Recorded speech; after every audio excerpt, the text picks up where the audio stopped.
Hey there, Mr. Redder here. Welcome back to another episode of Reddit Podcast Stories, where today, Karen loses it over a joke I made while doing stand-up comedy, and now my girlfriend won't even talk to me. I'm a somewhat successful 27-year-old comic working my way up in the comedy scene in the city I'm living in. I'm dating a 28-year-old woman from here, and she's very supportive of my career, and I am with hers. She has a 21-year-old younger sister that I think is a spoiled sorority brat, but I very rarely see her, so I pay her very little mind. Just the other night, I was performing at a comedy club, and my girlfriend was coming to watch me perform. The night before the show, she informed me that her little sister was coming to the show with some friends. To me, this news was a possible red flag. To give some background, my girlfriend comes from a pretty affluent background where ritzy vacations and luxuries were the norm, whereas I came from quite the opposite. I come from a large family where we had to wear the busted pairs of shoes for a little bit longer until the money was finally scraped together. For a lot of people, the difference could be a little intimidating, but it's never been a big issue. She's very level-headed, works hard, and never looks down on others not as fortunate as her or her family. Her sister, on the other hand, is quite the opposite. She goes to a university that's completely paid for, has all the niceties, and lets you know when you don't. She can get rude with people quite easily, especially when she's dealing with someone working a low-paid job or someone that she views as lower in status.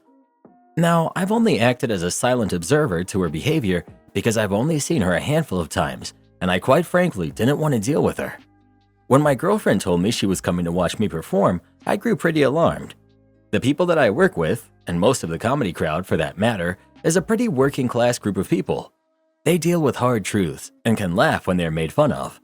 Whenever my girlfriend's sister gets put in similar situations, she definitely does not have the same reaction. In fact, she handles it just about as well as Vince Wilfork finding out the buffet is closed. I also went with her and my girlfriend to a small concert at a bar, and she was rude and disrespectful to the performers the whole time. I told my girlfriend my concerns about her sister coming. She wouldn't enjoy herself, she would make a scene, or she would interrupt another's comic set, the ultimate sin. My girlfriend said it wouldn't be a problem. I buckled and said that she could come, but I would not be held liable for whatever happened at the club. I tend to be playful with shutting down hecklers, but I know the 3 other comics performing, and they are definitely not. I have a 3-strike rule, but they swing like Sammy Sosa on the first pitch. She agreed, and that was that until the next day. We met the sister and friends beforehand and went to the club. The first comic was a lady I know, and she was spot on that night. She's by no means a pretty woman, so the girls started making sly comments to each other about it until I told them to cut it out, which they did. I then went backstage to the green room, but from the little bits I saw and heard, they were on fairly good behavior. Then my set happened. My first 6 or 7 minutes started out really well. The crowd was great and I felt in the zone. I then started working through a bit about North Face being tacky, and this proved to be the catalyst for the sister and her friends. They started talking loudly in the back, to which I told them to stop. I looked to my girlfriend to corral them in and provide some silent reinforcements. Those reinforcements never came. About 2 minutes later, I was working through a piece about being hairy, to which the sister made a comment. At this point, I noticed she and her friends had put down quite a few drinks, so basically I started making fun of them for being sloppy drunks. They shut them up for a little bit. I then had a piece about my mom, to which the little sister basically made a loud comment about my mom, calling her a mean name. She threw her 3rd pitch, and I choked up on the bat and began to swing away like Yaquan Phoenix in a room full of Marvin the Martians. I called her out for being a petulant rich girl, made fun of her appearance, and ended up calling her Count Druncula, but Count wasn't the word that was said. The crowd was really into it, so I was eventually able to cut off the set with some grace, but I was livid.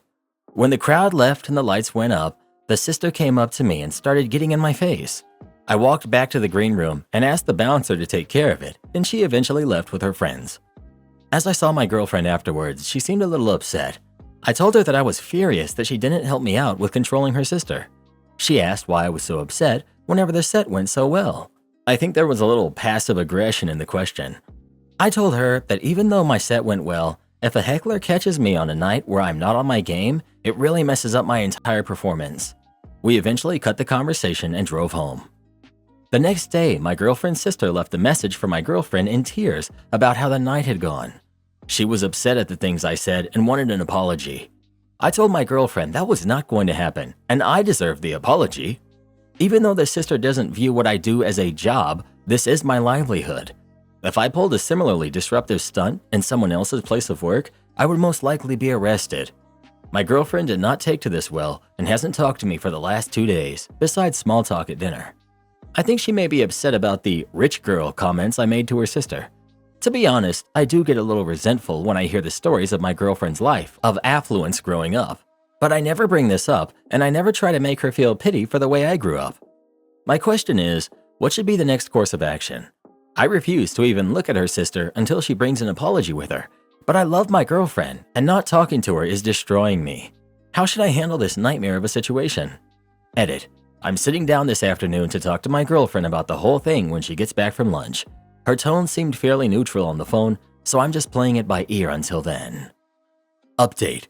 So a lot has happened since my last post about the aftermath of my girlfriend's sister visiting my comedy show.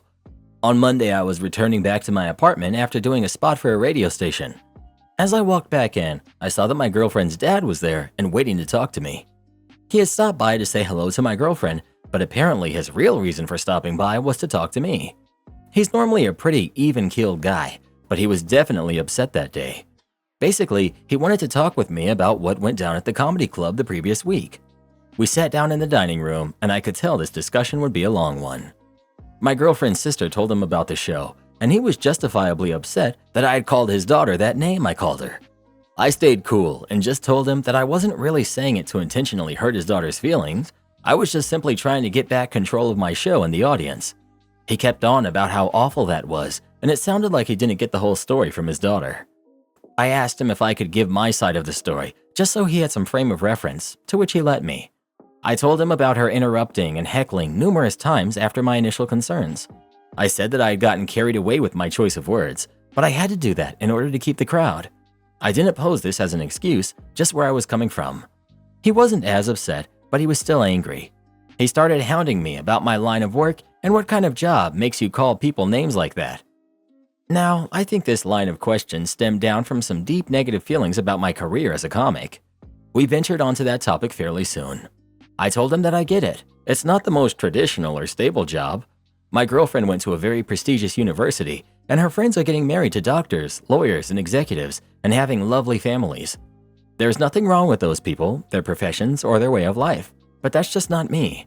It seemed that my girlfriend's father thought that I just performed some stand-up every now and then and just messed around all day.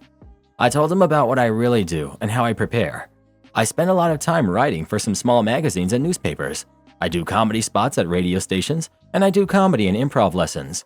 If I'm not doing that, I'm writing my own stuff, or a myriad of other performance-related tasks. After that, he seemed to back off a whole bunch, but he was still pretty upset about my Count Druncula comment.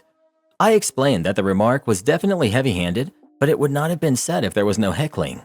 I also explained that I would be getting in contact with the sister soon to talk about the events of that evening. He seemed to like that course of action and left shortly afterwards. I still don't think my girlfriend's dad thinks super highly of my career, but I feel like that was the best face-to-face conversation we've had, and he at least now knows that I work hard and I'm passionate about my career. He also wasn't completely pacified, but that's alright. I can work on that after all of this stuff. After this, my girlfriend and I got a chance to talk about the evening at the comedy club. I said that I'm sorry for going so nuclear on her sister. She said that she wasn't mad about this, or even the use of my language, but the negative comments I made about her sister being a rich girl. She wanted to know if I felt the same way about her. I told her that while I do seem to have an inferiority complex when it comes to people from wealthy backgrounds, I view her as the woman that I love, not Cruella de Vil. I also apologized if my comments made her feel undervalued. That was not my intent. She asked me some more specifics about my upbringing, and I told her a little more in detail. She asked me if I thought about counseling to work through some of the issues, and I said that I'd be down for that. Let's face it, a comedian is only as good as his shrink. I'm scheduled for a few appointments in the upcoming weeks. If I can get the counselor to laugh, that's a win for me. She apologized for not getting her sister to be quiet during my set. She said the whole thing seemed like a nightmare, and she kind of froze up when her sister started yelling. I told her that I accepted her apology and offered to meet with her sister soon to go over the events of the evening. She seemed happy about that, and this weekend we'll both be meeting with her sister over lunch. So far, it seems like a lot of these issues are slowly but surely getting resolved through some solid communication. Now we'll just see how the meeting with his sister goes. I'll be sure to update everyone. Final update. So, my girlfriend and I met up in the parking lot of this restaurant. I had just finished a writing session at a magazine office and she had just finished with work. We make our way to the restaurant and sit down. The sister is already there and waiting. We sit down and attempt to start some small talk, but she's noticeably upset. As we're looking through the menu, her father comes into the restaurant and sits down at our table. This caught me way off guard. We sit awkwardly for about 5 minutes until I eventually say, "All right, let's get this out on the table. Look, sister, the other night I called you a name that was pretty harsh. I'm sorry that your feelings got hurt, but you heckled me during my set. That's extremely rude. It would be like if I came to your job and started throwing around your materials while you were working."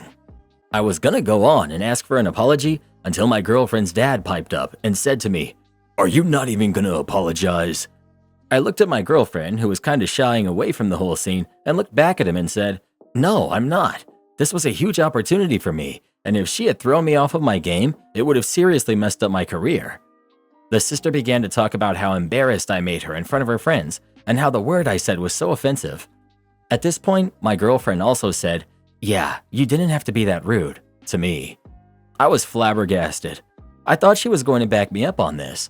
I thought we had agreed on how crappy her sister's behavior was. For the next 10 minutes or so, I was somewhat speechless, which for me is a rarity, as they told me how out of line I was. My girlfriend wasn't super vocal, but she still jumped in occasionally. It got to a point where I eventually said, "This is ridiculous. I didn't come here to be lectured. I'm leaving." I left the restaurant and drove home. My girlfriend called me and tried to get me to come back. I replied, "There's no way I'm going back to that lion's den. I want to talk about this when you get home." About an hour later, she arrives at the apartment. I asked her, "What the heck was that?" She went on to tell me how she talked to her sister and her parents and realized that what I said was really mean and I should have been more apologetic.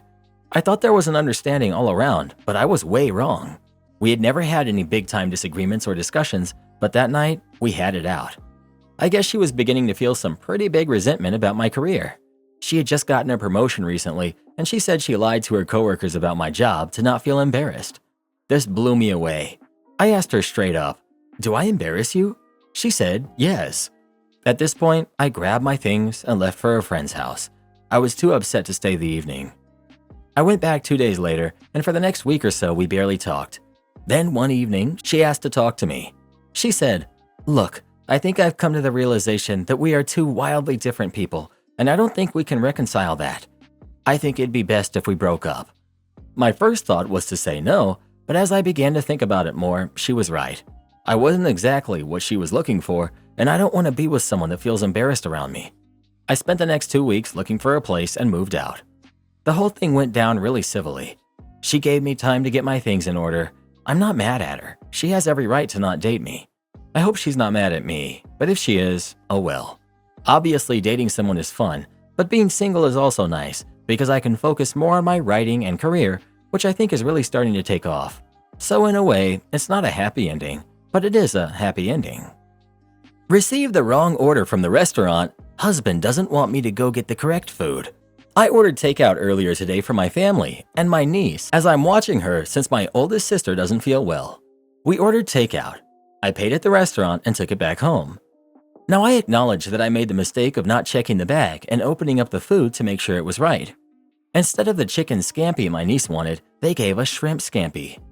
I saw an appetizer of meatballs and an eggplant parmesan, side order of fries, side of veggies, and then realized this wasn't my order, as I ordered chicken carbonara and my husband got some spaghetti with an order of dessert.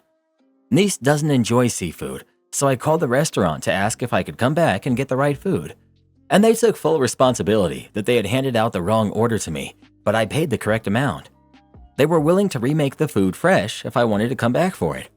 Husband didn't want me to go, saying I'm wasting $3 of my gas. The restaurant is 7 minutes away, and that we should just eat the wrong food. I'm not concerned about myself, but my niece. But significant others said she can still eat it and to just throw away the shrimp.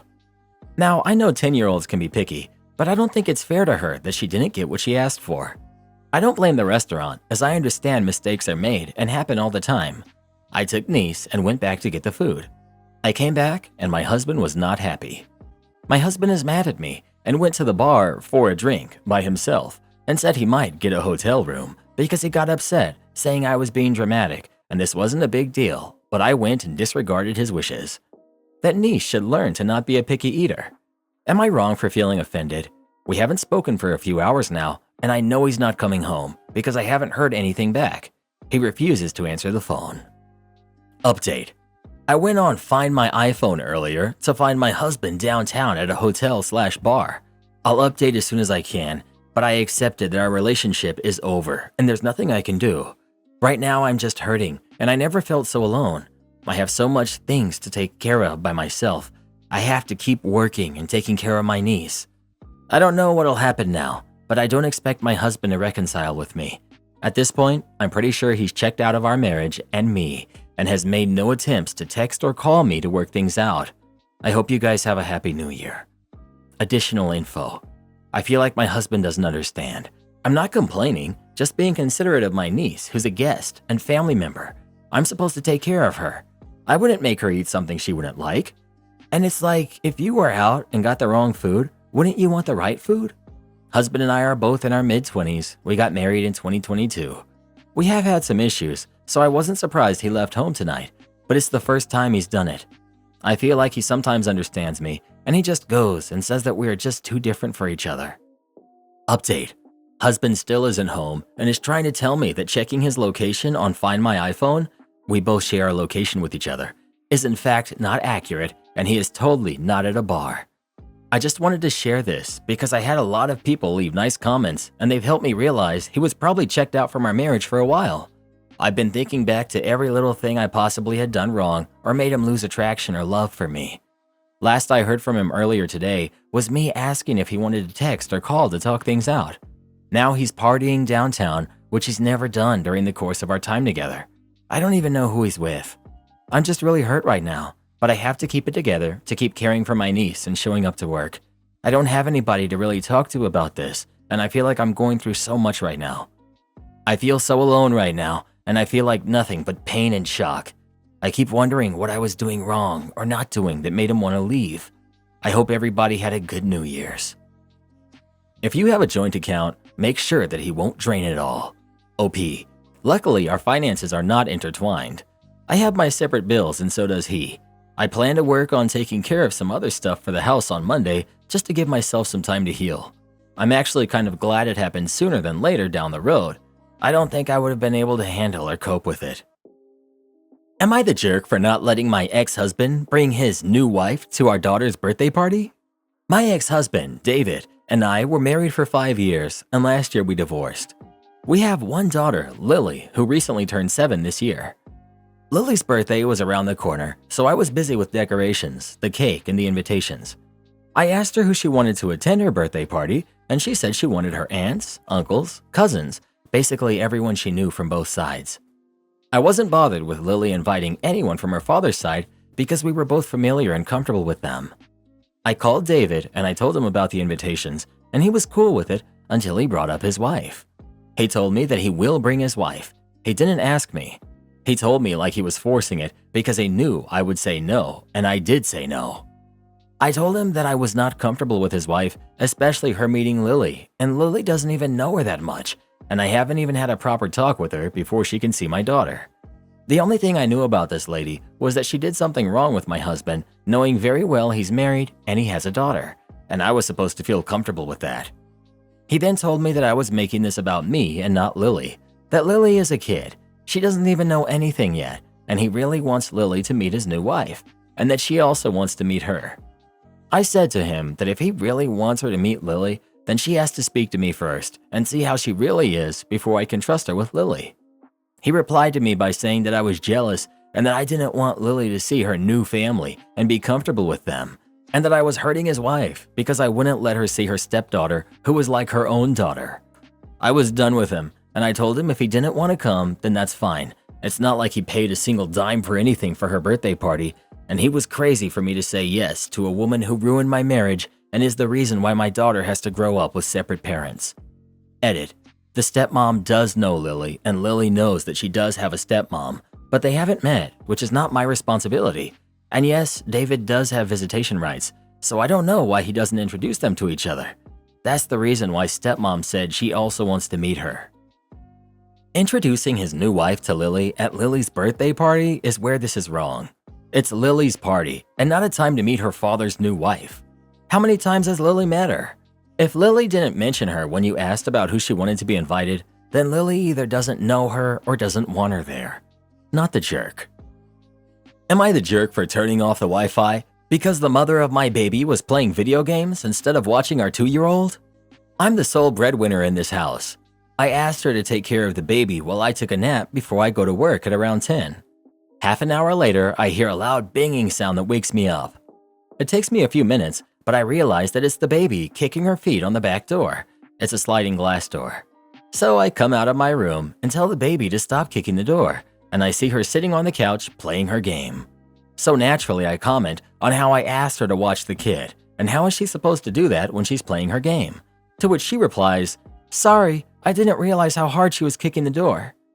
For one, of course you don't realize how loud the baby's being. Your attention is on the video game. For two, I asked you to watch the kid. How are you supposed to do that when you're investing your time into a video game? So I go back and try to take a nap with little confrontation, and when I do, I pause the Wi-Fi to the PlayStation via internet service app because this is a regular occurrence, her playing games instead of watching the kid. Once she realizes, she storms into the bedroom, ticked off, saying I'm controlling her and how she's got to leave the house and cool off because she's so upset when all I want for her to do is watch the kid while I take a nap before I go to work. I don't play video games unless I'm home by myself or the baby's asleep. Her argument was that the baby ran to play in their room. My argument is that the baby is 2 and doesn't need a parent preoccupied with video games when the baby climbs on furniture and kicks on windows and pulls cats' tails. Since she stormed out of the house, I've put kid shows on, and the baby and I have been cuddling on the couch, keeping warm, which tells me that the baby was annoyed that mama was playing her games instead of interacting with her. Am I the jerk for disconnecting my PS5 from the Wi-Fi so my baby could be properly watched? I think turning off the Wi-Fi is very controlling, and there were better ways around that. You're treating her like a kid, and you're her controlling father. Of course you turning off her access would make her upset. I don't know what other reaction you could possibly expect from that. This post reads like there's a lot of info missing, but everyone sucks. Everyone sucks here. Your tone with all this breadwinner stuff is seeming really entitled. Looking after a kid all day is just as hard as having a full-time job. Sure, your partner could have done better, but kids are loud sometimes, whatever you do. She's probably just used to it from being home all day with a noisy kid and didn't notice. You're not entitled to your nap. You have a kid to look after. Turning the Wi-Fi off is petty and controlling, and you're a fully grown adult who shouldn't be treating their partner like a kid. Communicate better, or you'll end up falling out more often, and more importantly, the kid will pick up the bad communication habits, or whatever you want to call them. Your partner sounds like she might be a bit stressed. Maybe find out what's going on there. I mean, no, it's not. Looking after your own kid full-time can be work, yes, but no, it's not as crappy as going to work every day all day. You have no idea what you're talking about. There's no amount of money you could pay me to be a stay-at-home mom. That crap is excruciating. Info. How is the childcare shared when you're at home? Is she always solely responsible for the kid when there are 2 of you in the house? Looking after a toddler is also a full-time job. She needs the opportunity to take a break and have a nap too. If she's not being given that opportunity, I can understand why she would just take it. However, if childcare is fairly shared between the 2 of you, she's in the wrong here. When a dad is a crappy parent, leave him. You deserve so much better. When mom is a crappy parent, she must be stressed. Stop trying to control her. Sometimes I really hate Reddit. Build a fence on my property? Have fun digging it up and moving the whole thing. A neighbor hired a contractor to build a wood privacy fence. I came home after the posts were set and immediately suspected the fence posts were on my property. We live in brand new homes, so I asked her to meet me outside with her survey. I had already staked out the property line and it was clear to see the posts were on my property. Before I could say a word, she said, "You can't tell where to put a fence with a survey," which astounded me and left me shaking my head. After a few minutes of trying to explain that a survey is absolutely the way to determine where your fence should be, she threw her hands up and said, "My contractor has my survey," and walked back into her house. The next week, the contractor continued to finish the fence without moving anything. We emailed her, we called her, and she just ghosted us. I paid $900 to have a surveyor do a site visit and write a report that clearly showed the fence was on our property. We sent that to her from our lawyer, and she finally responded, "There must be some mistake." Only after more legal threats did she get her contractor back to move it off our property. Meanwhile, she trash-talked us to anyone she could and labeled us as bullies, and half of the neighborhood is believing her. She won't talk to us, which is actually fine by us, but it really upset us knowing she has created this negative impression of us. I should mention that our lots are pretty small, and we had a very large backyard project done this summer, and the fence was taking up valuable real estate that we needed to fit our pool in. We tried to deal with this in a polite, neighborly way, and she forced us to bring in our lawyer. So, am I the jerk? Edit to add. In the survey I paid for, the fence was measured at 12 inches into our property line. Not an insignificant amount if you ask me. Not the jerk.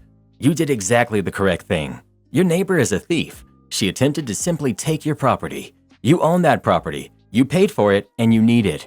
She's lucky you haven't sued her to recover the cost of the additional survey. Not the jerk. When the neighbor pays your mortgage and taxes with the deed in their name, they can put the fence on your property then. Until then, building anything on your property they don't own is theft and trespassing.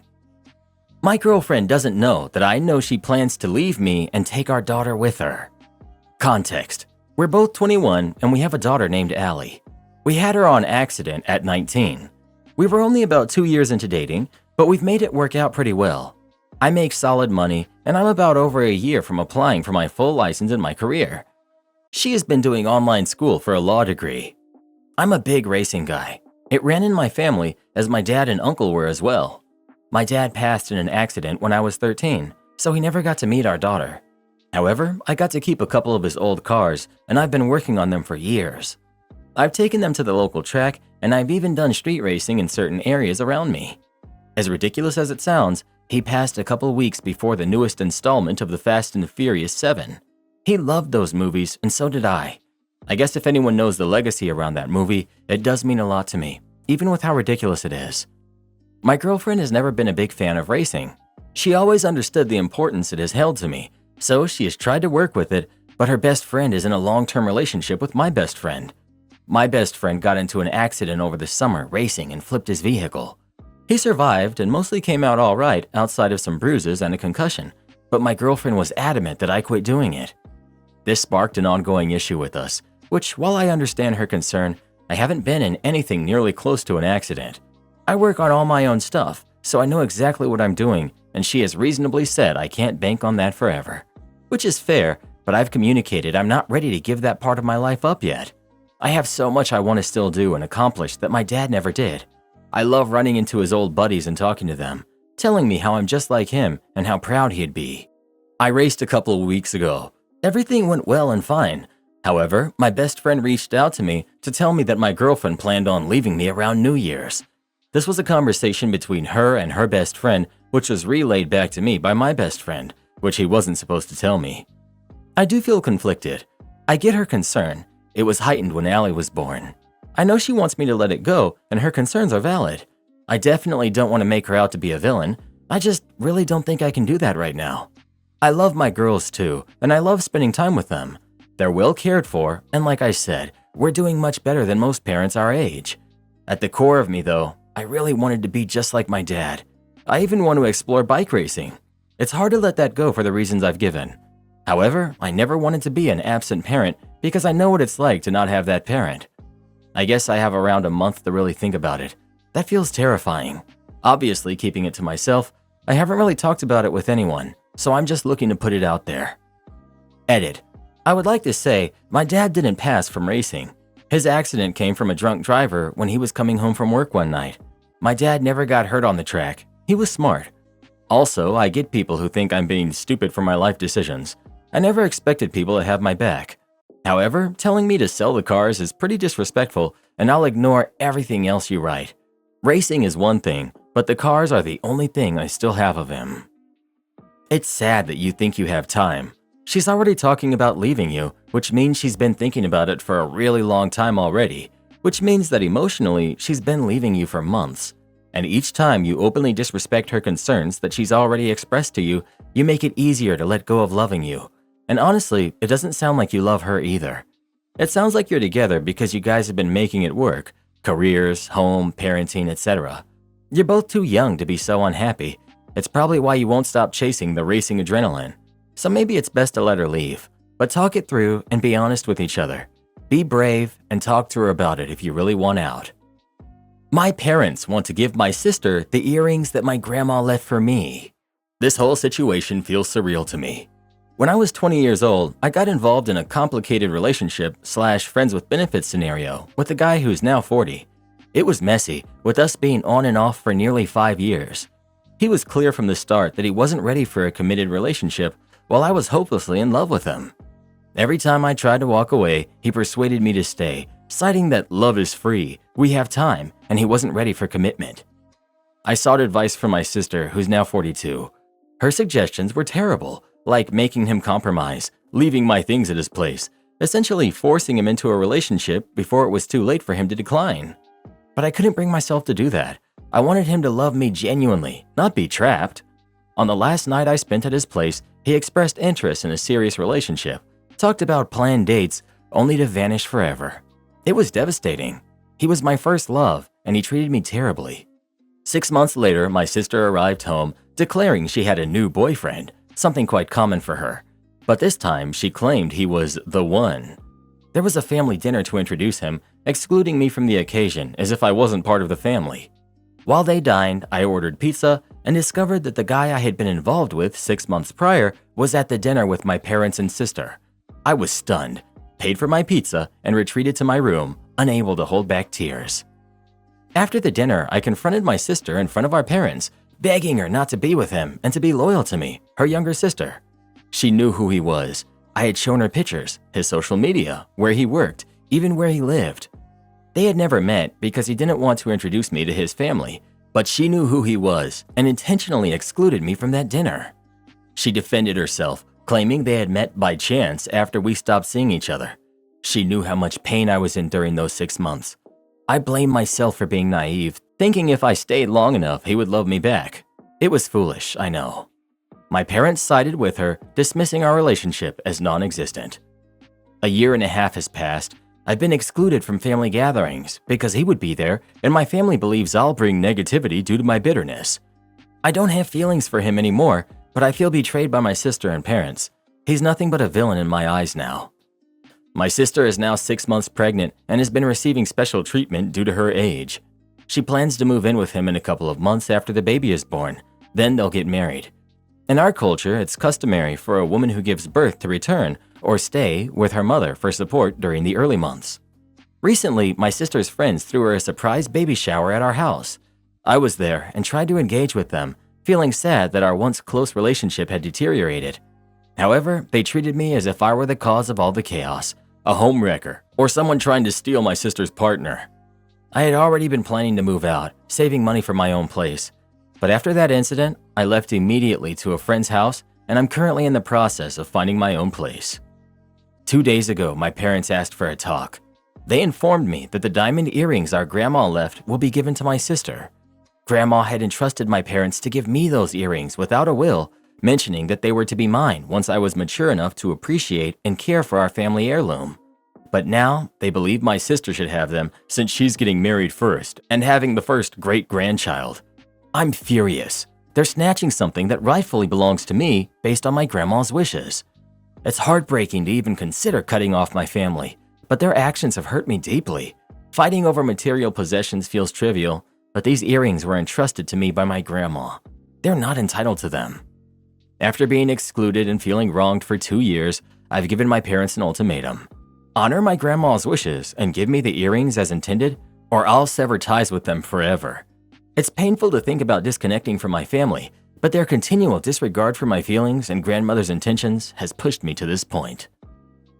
Get your hands on those earrings and keep them safe. They are yours and should be in your possession by now. Ask nicely, then if she doesn't give them up, tell her you will sue, then do it. Am I the jerk for refusing to make lasagna for Christmas after what my mother-in-law did last year? I, 30 female, have been together with my husband Michael, who's 31, for 7 years, married for 3 and dating for 4. My mother-in-law, 58 female, has always hosted Christmas ever since I've known him. I've always made lasagna for Christmas and other special occasions. I'm essentially the family lasagna maker, and I honestly don't really mind since I love to cook and bake. However, last year my mother-in-law decided to make lasagna based off what she saw me doing when she was at my house and a recipe that she got off the internet. I was surprised that she prepared a pan of her own, but didn't say anything and even got a small piece. It did not taste good, and it was barely touched, whilst mine had almost half gone near the end of the dinner. That infuriated my mother-in-law, and she wound up doing a rant about how everyone loves me more than her and tried to throw my lasagna in the trash. I say tried because it mainly ended up on the floor. Michael and I quickly left after that, and my mother-in-law has not apologized for it since. Yesterday, she called me to confirm what I was making for Christmas this year, and on her list of things I should make was lasagna. I politely said I wasn't going to make lasagna due to last year's incident, and I'd be happy to make anything else. My mother-in-law wasn't as polite and called me vindictive for refusing to make the lasagna over a small mistake. I just refused again, and it made my mother-in-law angrier, so she told me that unless I show up with lasagna in hand, she wouldn't let me be at the Christmas celebration. My husband says it's easier to just make the lasagna and keep the peace, and I shouldn't hold my mother-in-law's mistake that she made out of anger against her. Word got to my sister-in-law and brother-in-law from my mother-in-law, and they're saying I should also make it, even if it's just half of what I would usually make. You could take a different tack. Tell everyone that after what happened last Christmas, you've decided not to bring your lasagna this year because of the tension it caused. Add that it was actually a bit of a relief not to have to bring one because it's hard work to get it to come out right. If you are not welcome without a lasagna, then wish them a wonderful holiday party, and maybe next year you'll feel ready to make it again and attend. Am I the jerk for asking my son to bring my 6-week-old granddaughter to visit me without his fiancé? I'm 51, female. My son is 29, and he and his fiancée, Jen, have a 6-week-old daughter, Lily. She also has a 7-year-old son that is not my son's kid, but I still consider him my grandbaby. I used to get along really well with Jen and told everyone she was like a daughter to me. But when she got pregnant, she started acting weird towards me. Like, I asked to be in the room for delivery, and she said a clipped no, despite letting her 7-year-old son's dad's mom in the room for his delivery. No big deal, it's her choice. But when I went to visit in the hospital afterwards, she acted really put off that I was there. I figured she was just tired and left after 20 minutes to give her space, but then it continued. I've stopped in to see everyone about 5 times since she had the baby, and every single time that I walk in, she gets really quiet. Whenever I'm holding the baby, she is hovering. She keeps snapping at me over small things, like how I'm holding the baby, had her on my belly, on my arm, or sideways across my knees on her belly, because she's crying. Obviously she doesn't like that, so stop. Or snapping at me for things I say to the baby, like when she starts fussing, I said, "You won't get your own way with me. You can't play me like that," in a baby voice, trying to calm her. And she goes, "She's 4 weeks old. How exactly is she playing you?"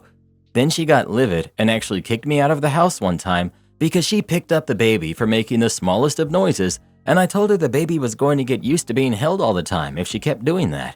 And she said, "Well, it's a good thing she's my kid, and I don't have to listen to your crying it out BS." Well, I went there on Thanksgiving, and apparently it was her mother's first time meeting the baby, and of course the baby was all smiles and loved her grandma. But when I got the chance to hold the baby, she immediately started screaming and was promptly taken from me. I feel very slighted. I asked my son if he would bring the baby to visit me without his fiancé, because I feel like his fiancé's attitude towards me is the reason why the baby screams every time I hold her. I definitely think she's picking up on the hostility. I don't know why she even dislikes me now, but asking her currently would be pointless. He told me he absolutely would not bring his daughter to my place without her mother because he wouldn't do that to his fiancée, who has never been away from the baby thus far. I told him they were purposely ruining my chance at a relationship with my granddaughter, and he said that wasn't true and that I need to stop pushing my old-fashioned beliefs, which is the first time I've heard of this. Am I the jerk for expecting him to bring my granddaughter to me without her mom so I can have a relationship with her? You don't know why she dislikes you? You never heard anyone saying you were pushing your beliefs before? Really? because I've been reading this for 30 seconds and I know exactly why she dislikes you, and it's because you're pushing your beliefs on her. You're the jerk. You're making this whole situation about you. Let them be a family together. Let them set the rules for how the baby is cared for unless they're doing something objectively dangerous. You might spoil the baby if you pick her up. It's not objectively dangerous. Let go of how you were deprived of what you seem to think is your right to be present at one of the most vulnerable moments of her life.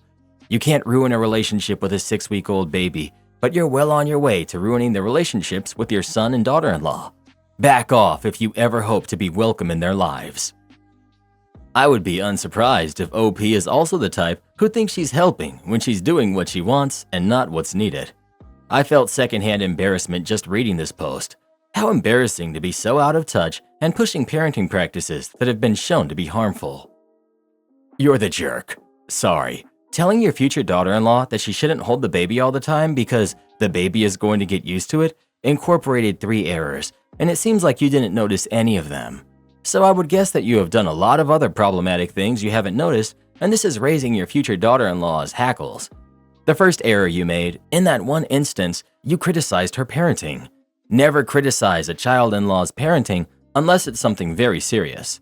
The second error you made was that you used "I'm older and know better" logic to contradict her. That never goes down well because it comes across as controlling. But also, modern parents generally believe that parenting techniques have improved over the decades, so your old-fashioned advice is going to be assumed to be wrong. You might as well tell her to not use a car seat. That's how credible she will take your outdated parenting advice to be. The third error you made, and possibly the worst, is that you treated her like she has no idea how to be a mom when she actually already has a 7-year-old. This isn't her first time around the block, and you ignoring that will be taken correctly to be demeaning. I totally feel for you. I'm a mom with no daughters, only sons. Although I've made huge efforts to include my in-laws in my kids' lives, I definitely see that most mothers don't make the same effort, and some are pretty active about centering all their activities on their own parents and excluding their husband's parents. So I could easily be in your situation in the future.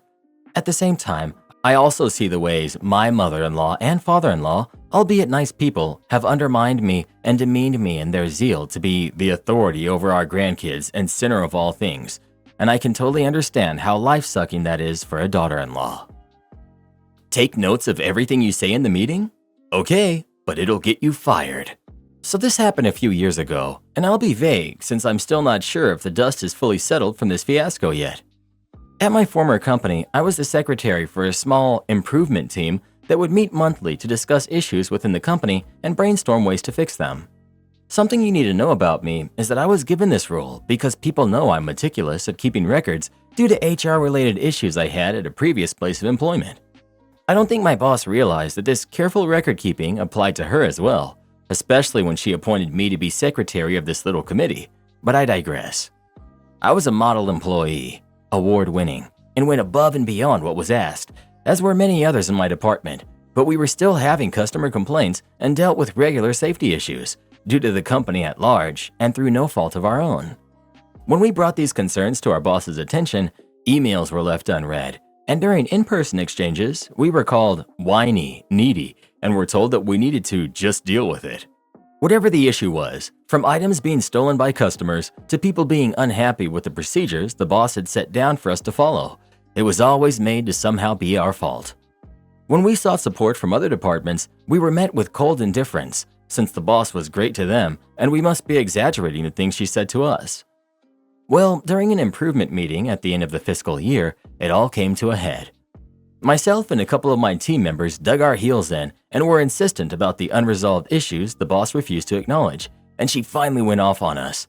She told us everyone was incompetent, didn't deserve our jobs, and that maybe customers would like us more if we were more likable.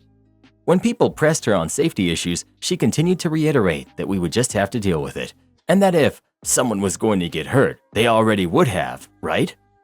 I, as a secretary, did my duty and took notes of all that happened over the course of that meeting. I usually did bullet points, but that night I was feeling a little more thorough, so I wrote down words. Every word that was said, every hateful comment, denial of accountability, and idle threat was recorded in black and white. Now, a second part of my job was to distribute the notes from the improvement meeting to the rest of the company. So, come the next morning, I ran about 100 copies of the transcript of the meeting and hand-delivered them to every single department in the building, and things blew up. People from other departments who had attended the meeting were able to verify that everything I had typed up had really been said, and folks were mad, threatening to quit, refusing to do their normal duties, browsing Indeed during work, etc. My boss's boss, who worked at headquarters, so I didn't get the opportunity to hand her a copy, got word of what had been said only a few hours after I had handed these out, and had a long conversation with me about the safety issues I had documented, all the concerns I had submitted to management in writing, and all the records I had regarding my boss's inaction. She was very grateful for the 100 pages of documentation I sent over and thanked me for my time. The day after I unleashed Pandora's box, I put in my 2 weeks' notice, took a new job, and pieced out to greener pastures. At first, it seemed like things were calming down after I left, but the following year, the company did not renew my boss's contract. I still feel a bit bad because I wasn't trying to get her fired or ruin her life. I was just desperate for some accountability thrown her way to create some positive change in the company. But at the end of the day, I just did what she had asked me to do. Revenge on Know-It-All ER Doctor. The day of my 28th birthday, I wound up in the ER because all weekend long I'd been dealing with nausea, dizziness, fever, and lower right quadrant abdominal pain that all just kept getting worse. When I got back to see a doc, I described my symptoms, for the umpteenth time of course, since they never seem to read the notes, and the doc orders a CBC before he even starts the exam. He of course then starts poking and prodding at my abdomen, which I do my best to relax and breathe through. I still wind up making pain noises, but I do my best to let him do the exam without hurting him back. I know that other women can verify the annual physicals can be extremely painful for some of us, but we've learned to deal with it. For me, I was told that tensing up would make it worse, so I should practice breathing through the exam and doing my best to relax my whole body. By 28, I'd had lots of practice. You'll see why I mention it very shortly. The doctor went off to do whatever he needed to do while he waited for the blood work to come back. Once he read the report, he wandered back over to me. He tells me that my white cell count was only slightly elevated, and that since I wasn't tensing up much when he was poking and prodding, that he didn't think it was appendicitis. I explained to him my history of painful exams and also let him know that my body likes to hide things. For example, I was dealing with massive back pain, and they only found out that my back was actually broken when they decided to go in and do a fusion. It never showed on the scans. Fast forward about 20 minutes later of arguing back and forth. Doc, I could go in and do an exploratory, but if I'm gonna do that, I may as well just take out your appendix while I'm in there. Me, okay, let's do that. I have a request though. Can I have my appendix in a jar so I can see it? Sure, I can do that. No problem. I wind up in surgery at 4 a.m. the next day. Once I'm fully awake after surgery, the nurse tells me what happened. I guess they didn't care much for this doctor's attitude either. The day after that, the doc is doing rounds with med students in tow and comes to my room. Cue petty revenge. Me, hey doc, where's my appendix?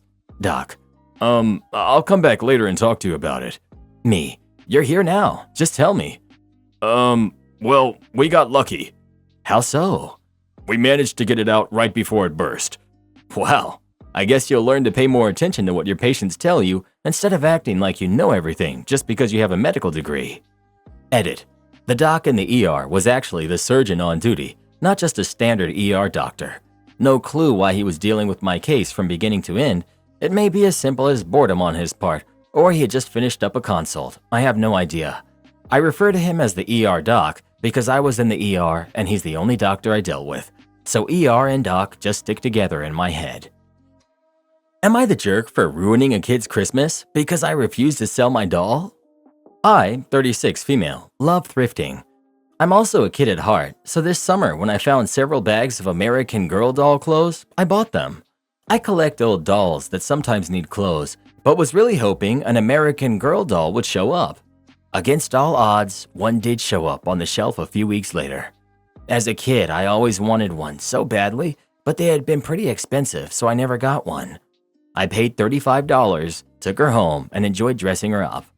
My son joined in, dressing up as stuffies. It was so cute that I took a pic and put it on Facebook.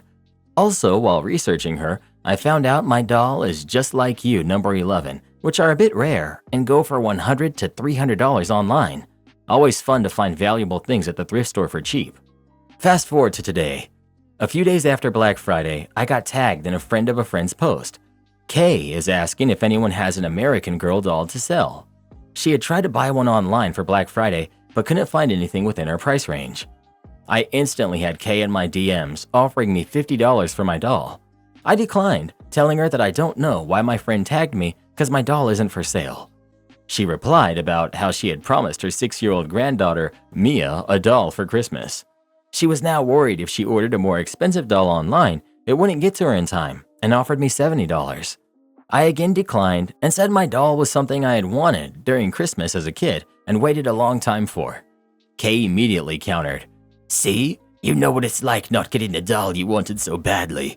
Please, you could make this Christmas so special for Mia. You can use the money to get a brand new one." I thought about it, I really did, but I told her no thanks. Finding mine at the thrift shop felt special, like it was meant to be. I suggested if she was worried about the doll not getting to her in time, she could get one of the much cheaper American Girl knockoffs at Walmart and have it ready just in case, and return it if the American Girl doll makes it in time. Kay didn't want to get a cheap doll. She then switched tactics, asking me if I would even be able to look at my doll again, knowing that not selling her meant I ruined Christmas for a 6-year-old. Yes, I can, Kay, because when you decide to be manipulative is where I draw the line.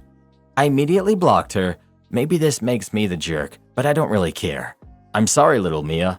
I hope you can get the doll of your dreams someday. Not the jerk in any way, shape, or form. You never offered it, never said to anyone you'd be looking at selling it. You didn't ruin Christmas. It's the lady who's the jerk, because I genuinely feel like there's no harm in asking if you're interested, seeing as someone tagged you in it, and then offering an amount. But pushing it after being told no is wrong. And to be fair, if she knew it was that big of a deal, she should have been looking for one way earlier. My Karen girlfriend refuses to cook extra breakfast for me. I, 27 male, have been living with my girlfriend, who's 29 female, for several months now. For the most part, things are really good, and I plan to propose soon and hopefully have at least a couple of kids with her. However, we've run up against a conflict. She's an absolute morning person. I hate mornings. By the time I force myself out of bed in the morning and into the shower, she's already been up for at least 30 minutes, even though she has to be at work later than I do, and is at the stove making breakfast. She likes to make a huge breakfast in the morning. She usually has eggs, either French toast or pancakes, hash browns or breakfast potatoes, and sausage or bacon. Sometimes on weekends it's ham or steak. She eats almost nothing for lunch and usually has a small dinner, but she loves a huge breakfast. Meanwhile, I only ever have cold cereal for breakfast, or maybe if I'm feeling really ambitious, some instant oatmeal and orange juice.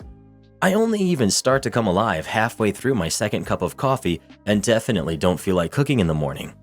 However, my girlfriend obviously does. So recently, I asked her if she'd start making breakfast for me too. She asked if we were going to trade off and if I'd sometimes make breakfast for her too. I told her no, but reminded her that I do often make dinner for her. She said that since we trade off making dinner, we should trade off making breakfast too. I told her that there's no way I'll ever be able to muster that kind of energy first thing in the morning, but that since she obviously can, that she should just make me breakfast too. I said that it would take next to no extra effort on her part to throw in a couple more eggs, strips of bacon, an extra portion of hash browns, etc., since she's already doing it for herself anyway. But it started a fight, with her saying that it wasn't fair for me to expect her to think of me in the morning since I don't do the same for her. She seems to think that her making breakfast for me should figure into our division of labor and that I should do something extra in return. But I think that since she makes a huge breakfast for herself every morning anyway, that throwing an extra portion of whatever she's making on for me would take next to no effort on her part. So why should I have to do more for her in return than I already do? You're the jerk. Oh, so we'll take turns making breakfast for each other?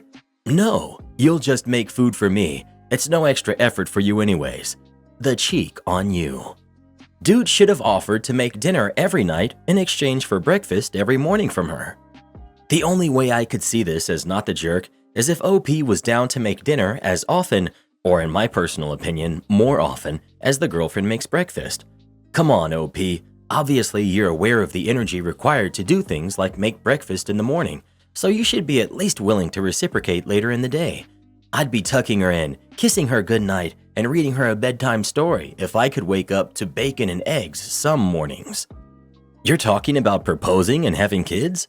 Will she never get a morning off from the kids because you hate mornings? She's already up, so she should be the one to pack bags and lunches and cook everyone's breakfast? She's naturally feeding, so you never need to cover the night wake-ups. She's home earlier often, and that's the person who starts dinner and picks up the kids and deals with the homework, but you're totally doing 50-50. She's washing her clothes anyway, so it's no extra effort to put yours in, then fold them and put them away because she's doing that for the rest of the load, right? It sounds like she already feels like she's doing more, and now you're asking for something else.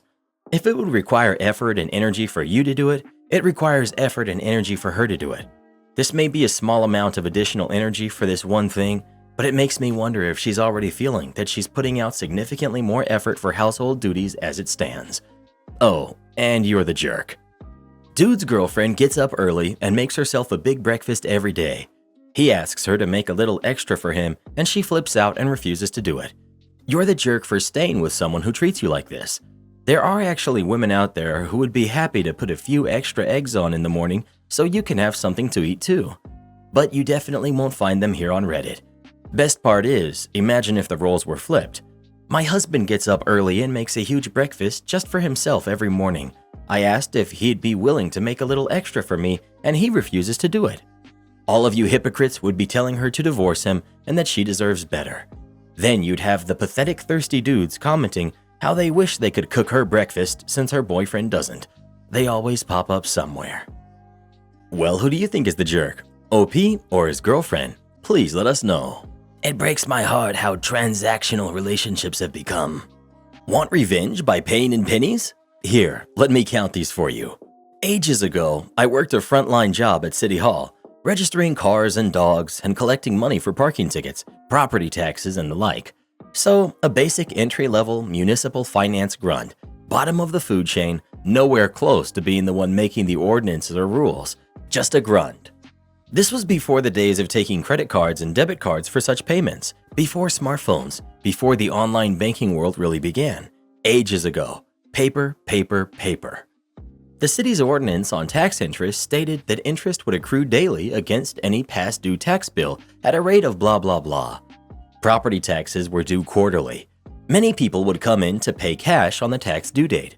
Many, many more would remit their payments by checks through the mail. We kept extremely thorough paper records of all payments received through the mail, retaining their remittance stub, the envelope bearing the postmark, which was the date we would use to calculate any interest if it arrived past the due date. If the postmark was before or on the due date, no interest was charged. These were batched daily by each clerk, filed by date in our vault, so anyone who needed to could find any receipt or remittance fairly quickly. We needed to, often, as did the city auditor. Anyway, business as usual, and the few days following the tax due, we would always get a few stragglers through the mail, and the daily interest would have started adding up. Not by a lot. For most homeowners, this would only amount to just a few cents a day. We would send them a receipt in the mail with a note that they have a small balance now due to accrued interest, but we would hold it at the amount for 10 days. Most people would just send another check, some would ignore it, and others would come to pay it in person. Finally, the stars aligned and I got one. A real jerk of a gentleman who was extremely disgruntled that he got a bill in the mail for this horrible interest BS, which he slapped down on the counter inches away from me. He then slammed a repurposed melatonin bottle full of pennies down on top of the paper and said, "I hope whoever sent me this bill has to count these pennies," at top volume for all of the city hall to hear. I could tell already that it was mine. I saw my initials on the receipt when he slapped it down. Cue malicious compliance. I smiled as big as I could, said I would find out who had processed it, and took his receipt to the vault. I didn't even give him enough time to react. I just got up and went to the vault while cheerfully saying, "It'll just be a minute," before disappearing from his sight. I found the paperwork, including his 2 days late postmarked envelope. Then I sat down at my desk, took the melatonin bottle, looked him in the eye and said, "You're in luck today, sir. I'm the one who sent this balance due to you, so I will be able to count these pennies for you." And I did. I counted all 39 of those pennies, and I counted them one by one, very, very thoroughly. It took him about 20 minutes to pay his 39 cents from the minute that bottle hit the counter to the end of it. I was extremely pleasant and cordial and smiling at him the entire time. It was just fun at that point, so I kept pouring it on. Just so sweet. His face was practically purple by the end, and as he slunk out the door, without the smug satisfaction he was expecting when he slammed that bottle on my counter, I said, "Have a great rest of your day. Weather's beautiful." And it was. My Karen sister stole from my mother's house on Thanksgiving. I'm 29, female. My sister, who's 37, is an addict and a thief. She has not gone to jail because she mostly just steals from family and friends. Her husband is also a dirtbag, and their 2 kids are headed the same way. I will not allow them in my house. I will only meet with them in public. I always bring just enough cash to pay my bill of wherever we eat together, and I don't bring anything else. I don't know why she is this way. Both my brother, who's 33, and myself have turned out okay. We have educations and careers. We have stable relationships. We're reasonably well-behaved adults, and our kids are a pretty good bunch. My sister just never grew up. She hated rules. She hated that my parents got her to watch me when I was young. She moved out when she was 18, took her education savings account, and spent it traveling around. I was going to host Thanksgiving this year, and my mom mentioned that my sister and her family would be in town. They have not visited for 4 years. She asked me to include them. I said no. I said that wasn't going to happen. So my mom said she wanted her whole family together so her and my dad would host. Well, she just called me. A bunch of stuff is now missing from her house. Jewelry, sports memorabilia, knickknacks, stuff that would be easy to sell on eBay or to pawn. I snorted and asked her if she remembered why I do not allow my sister in my house. She said that when I allowed her to stay with me, she stole cash from me and her kids stole my stepson's video games. I asked her why she thought they wouldn't steal from her, and she said that I'm being cruel to rub it in when all she wanted was family time. Not the jerk. Your sister is 37 with what seems like a long history of thievery, and your mom wanted you to bear that burden by asking you to host. Then she was shocked and surprised when the known thieves stole her stuff. My oh my, who could have seen it coming? Given your sister's age, I'm gonna guess your mom isn't a naive teenager and absolutely knows better. Her wanting to see her daughter, to have a big family get-together, it doesn't mean that she gets to not have her mistakes pointed out. What would she have said if you had caved and your sister had stolen from you? Oh no, please don't call the cops. I'll go on a limb and infer that your mother's behavior has something to do with how your sister turned out. Not the jerk. She's not thinking outside of the box of family time. Meeting at restaurants, coffee shops, parks, if the weather is good, would all be great for family time without letting them into her home. I found out my boyfriend has hooked up with several of his coworkers. My boyfriend, Ben, who's 28, and I, 25 female, have been dating for almost 2 years now. While our relationship is not perfect, it's pretty darn close. Our biggest disagreement was when I switched oat milk brands and he kept forgetting and buying the other brand. We're both quite naturally calm people, and we prefer a constructive discussion to a heated argument. This is why what happened last week caught me off guard. Towards the beginning of our relationship, when we weren't exclusive, Ben had a fling with a coworker. Let's call her Steph. He's the head of IT at a major firm, and she works in a different department, so they only see each other occasionally. Even more so now that he has switched to remote work 2 days a week. When he told me about their fling, and I talked to my friends about it, they said I wasn't allowed to be bothered about it, as our relationship wasn't defined at the time, and they only hooked up once. Some days I will fixate on it and wonder if he talked to Steph at work and if she still fancied him. I know I'm not allowed to monitor his interactions with anyone and would never try to control him, but it does make me feel something when I think about him even being near her. I don't know if it's jealousy or insecurity, or even if it's rational. Anyway, last week we got invited to a dinner party hosted by his boss. I'd been to a couple of his office parties before, but only interacted with a couple of people, and usually I was glued to his side all night since I'm a bit of an introvert. From my immediate impression, Ben's boss is a bit of a rich jerk, but he knew how to throw a good enough party that I began to loosen up and interact with more than 2 people all night. As a teacher, I've always felt insecure around people who make so much more money than me, and always felt like they looked down on me, but that couldn't have been further from the truth. I was immediately included on the inside jokes, made a couple of my own, and even got invited to a double date with one of his coworkers and his wife. While Ben was grabbing me some food, one of his friends made a passing comment about Steph. She was at the party but stayed away from the group we were hanging out with. I said, I don't care about her, but I also have nothing to talk to her about, which is true. I wasn't going to compare notes with her, and the fact that she did stay away from us did put me at ease, and it made me not wary of her. His friend laughed and said, well then, you might feel the same way about Molly. Molly was another coworker of Ben's who I had actually gotten on with the whole night. I was confused and didn't understand what he was trying to say. When he saw my reaction, he completely clammed up, but I demanded he explain himself. Another one of his friends from the group said that Molly and Ben had hooked up. To say I was shocked is an understatement. I then asked how many other girls Ben had hooked up with from the office, and they told me they know of 4 different girls. At that point, Ben came back, unaware of his friends spilling the secrets, but picked up on the tense atmosphere.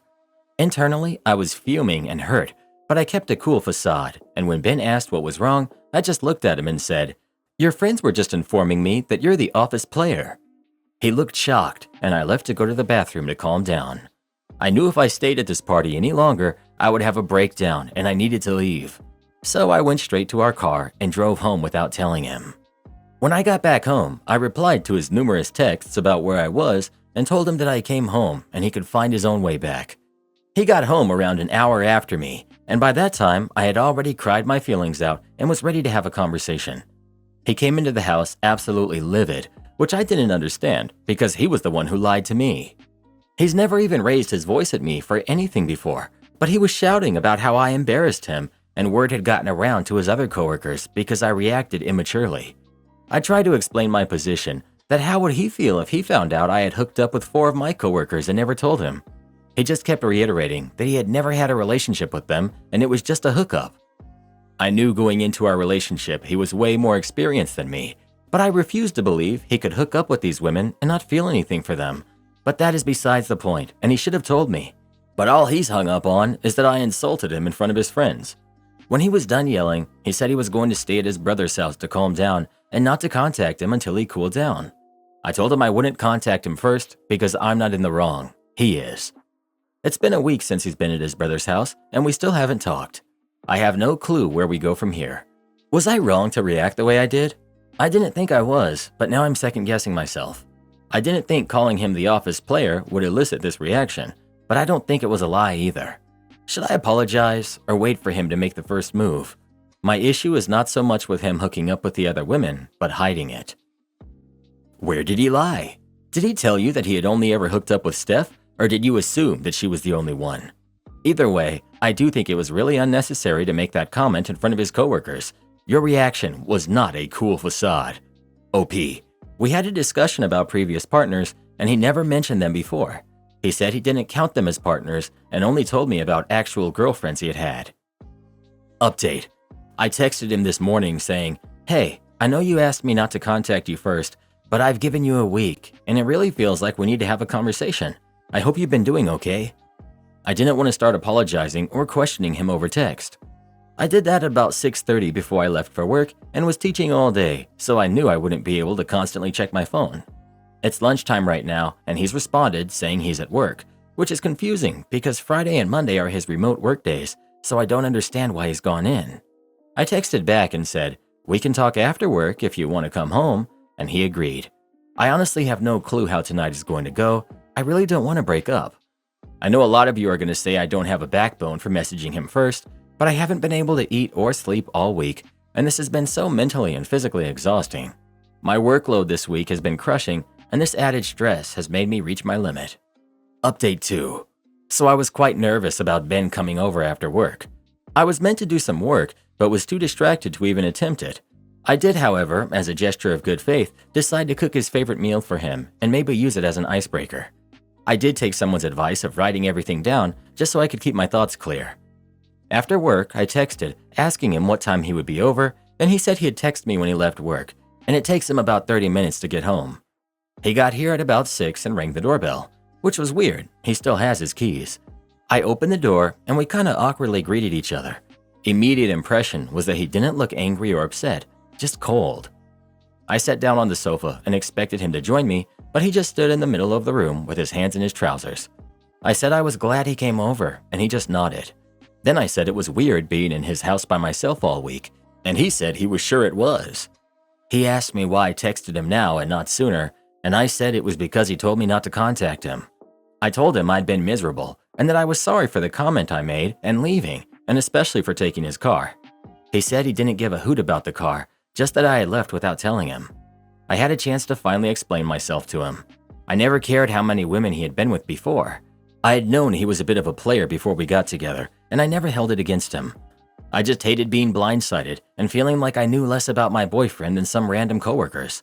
I asked why he didn't just tell me since he knew I'd be around them, and he said he honestly didn't think it was important and mattered to me. I called BS because he knows how I am and he knew it would matter.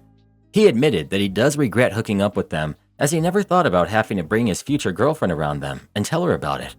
2 of them happened when he first joined the company straight out of uni. One of those girls has left already, and the other is actually dating Ben's friend who told me about Molly.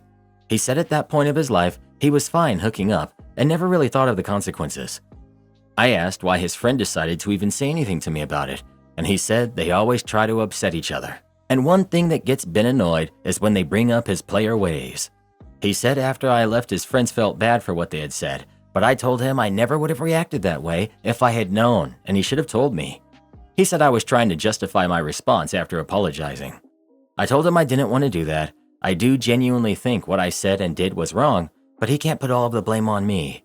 He said the only thing he could apologize for is hooking up with a bunch of women, and since that was before me, it didn't make any sense.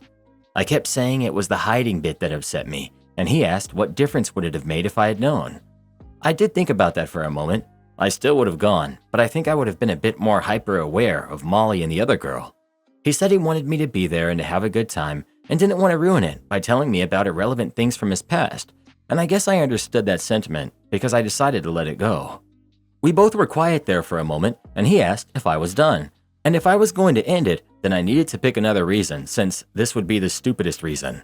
I told him I didn't want to break up and that we needed to talk about everything, but I wanted him to come sit next to me, and he did. So I asked if there were any others, and he said no.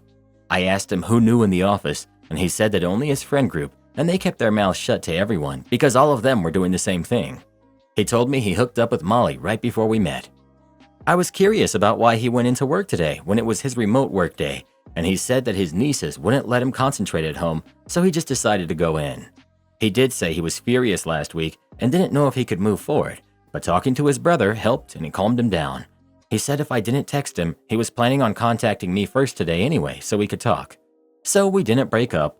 I apologized, and while he didn't, I've decided to let it go and move on. I told him I made his favorite meal, and he finally kissed me and told me that he missed me. Anyway, I know some of you are going to say that he should have dumped me straight away or I should have demanded an apology, but I'm happy with the outcome. I finally had a meal and a good night's sleep.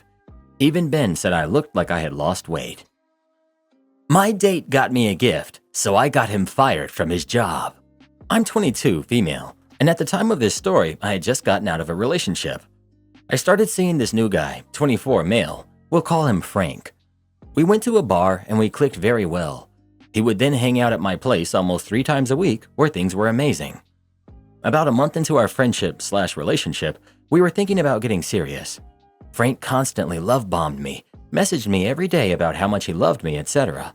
He even came over one day with a gift for me that was in a unique designed glittery gift bag that had crystals, a hoodie, little necklace charms, and baked goods from a store in the mall. We officially started dating, and it was great for a week. Frank sent me a long text message saying, "Oh, I love you so much," and how he would love me forever. Going to bed, I thought nothing of it, just happy someone loved me and expressed it. The next morning, I wake up to another paragraph text, thinking it was another love message. I was wrong. He started off the text with, "I don't love you," and wrote about how he was hooking up with his ex and me at the same time, and that he didn't love her and lied about loving me. I was devastated. Normally, I wouldn't have cared that much, but after being love-bombed for a month by Frank, it stung. Immediately after reading this text, I got suspicious. Some backstory. For the duration of talking to him, he talked horribly about his ex, whom Frank still lived with, saying that she was mistreating him, calling her names, etc. So hearing him say that he was hooking up with her stung a lot, but also set off some red flags. I go to work that day upset, but I was getting over it quickly. Until Frank's ex messaged me on Instagram. We'll call her Stacy. Stacy told me how he was love bombing her and begging for her back, and that she wanted to make sure me and him weren't a thing. Out of respect, I told Stacy what he had said to me, considering she was brought up in the text anyway, and I sent her screenshots of every single time he trash talked her. And I'm talking at least 50 screenshots of paragraphs of him trash talking her. He was trying to get sympathy from me for him to come over and stay the night. Stacy apologized for his actions and decided to not date him. Eventually, me and her grew to become good friends, and I realized Frank had lied about everything. Stacy was the sweetest, most timid person I'd ever met. Now remember the gift he had given me? I ended up rearranging my room and finding the bag with everything Frank gave me. Looking at the items, something seemed so off. I texted Stacy about it. I asked her if she happened to be missing anything. Any crystals or hoodies? She had a hippie aesthetic, so her owning crystals was a given. Stacy texted me back that she was in fact missing 3 crystals, and she described the ones that Frank had gifted me exactly. The hoodie? Also hers. The charms? Hers. The only thing he didn't steal from her to gift to me were the baked goods. They were from his job. Stacy and Frank both worked at the mall in our city, and I decided to stop by and return everything he had stolen and given to me. He was off that day, but I was told when she got home and he saw the gaudy bag he put everything in, he knew we met up and knew what he did. He apparently started crying and begging for her to forgive him on his knees, which I found hilarious. Fast forward a week later, Stacy tells me he went back to doing the same thing with other girls. Apparently, he has done this 5 other times to different girls, getting into full committed relationships and cheating. Angry, I remembered something Frank had told me about, how he would steal baked goods to bring home, and that if his boss found out, he'd be done for. So I naturally called the store he worked at, told him everything he was doing at work, along with his cheating and two-timing, and all the other secrets he told me about. What he does at work that could get him fired. Since then, I've never seen him at the bakery, and when I ask about him, they pretend he never existed. Even my new best friend Stacy said he moved out since he couldn't afford rent. So where he is now is a mystery. Am I the jerk for telling my best friend to leave my house because she showed up with my ex-boyfriend?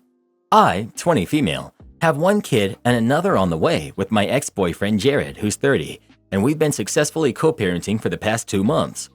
My best friend, Sarah, who's 21, has always been a big part of my life, and we've been close since high school. I had a casual meetup with my friends last month. Sarah was there too.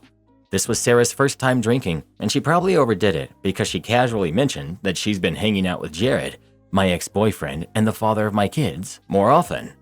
I was immediately taken aback, but tried not to jump to conclusions and asked her for more information. She replied saying that they had just hit it off and that he's a cool guy. I thought it was strange considering our history and that we've only been broken up for 2 months. Not to mention, we co-parent our kid and have another one on the way. Sarah said it simply wasn't her problem, and she's not the one who's single, pregnant, and broke at 20. This comment hurt, coming from my best friend, but I was able to keep my composure and ultimately moved on after she apologized. Last Friday, Jared came over to my place to take our daughter for the weekend.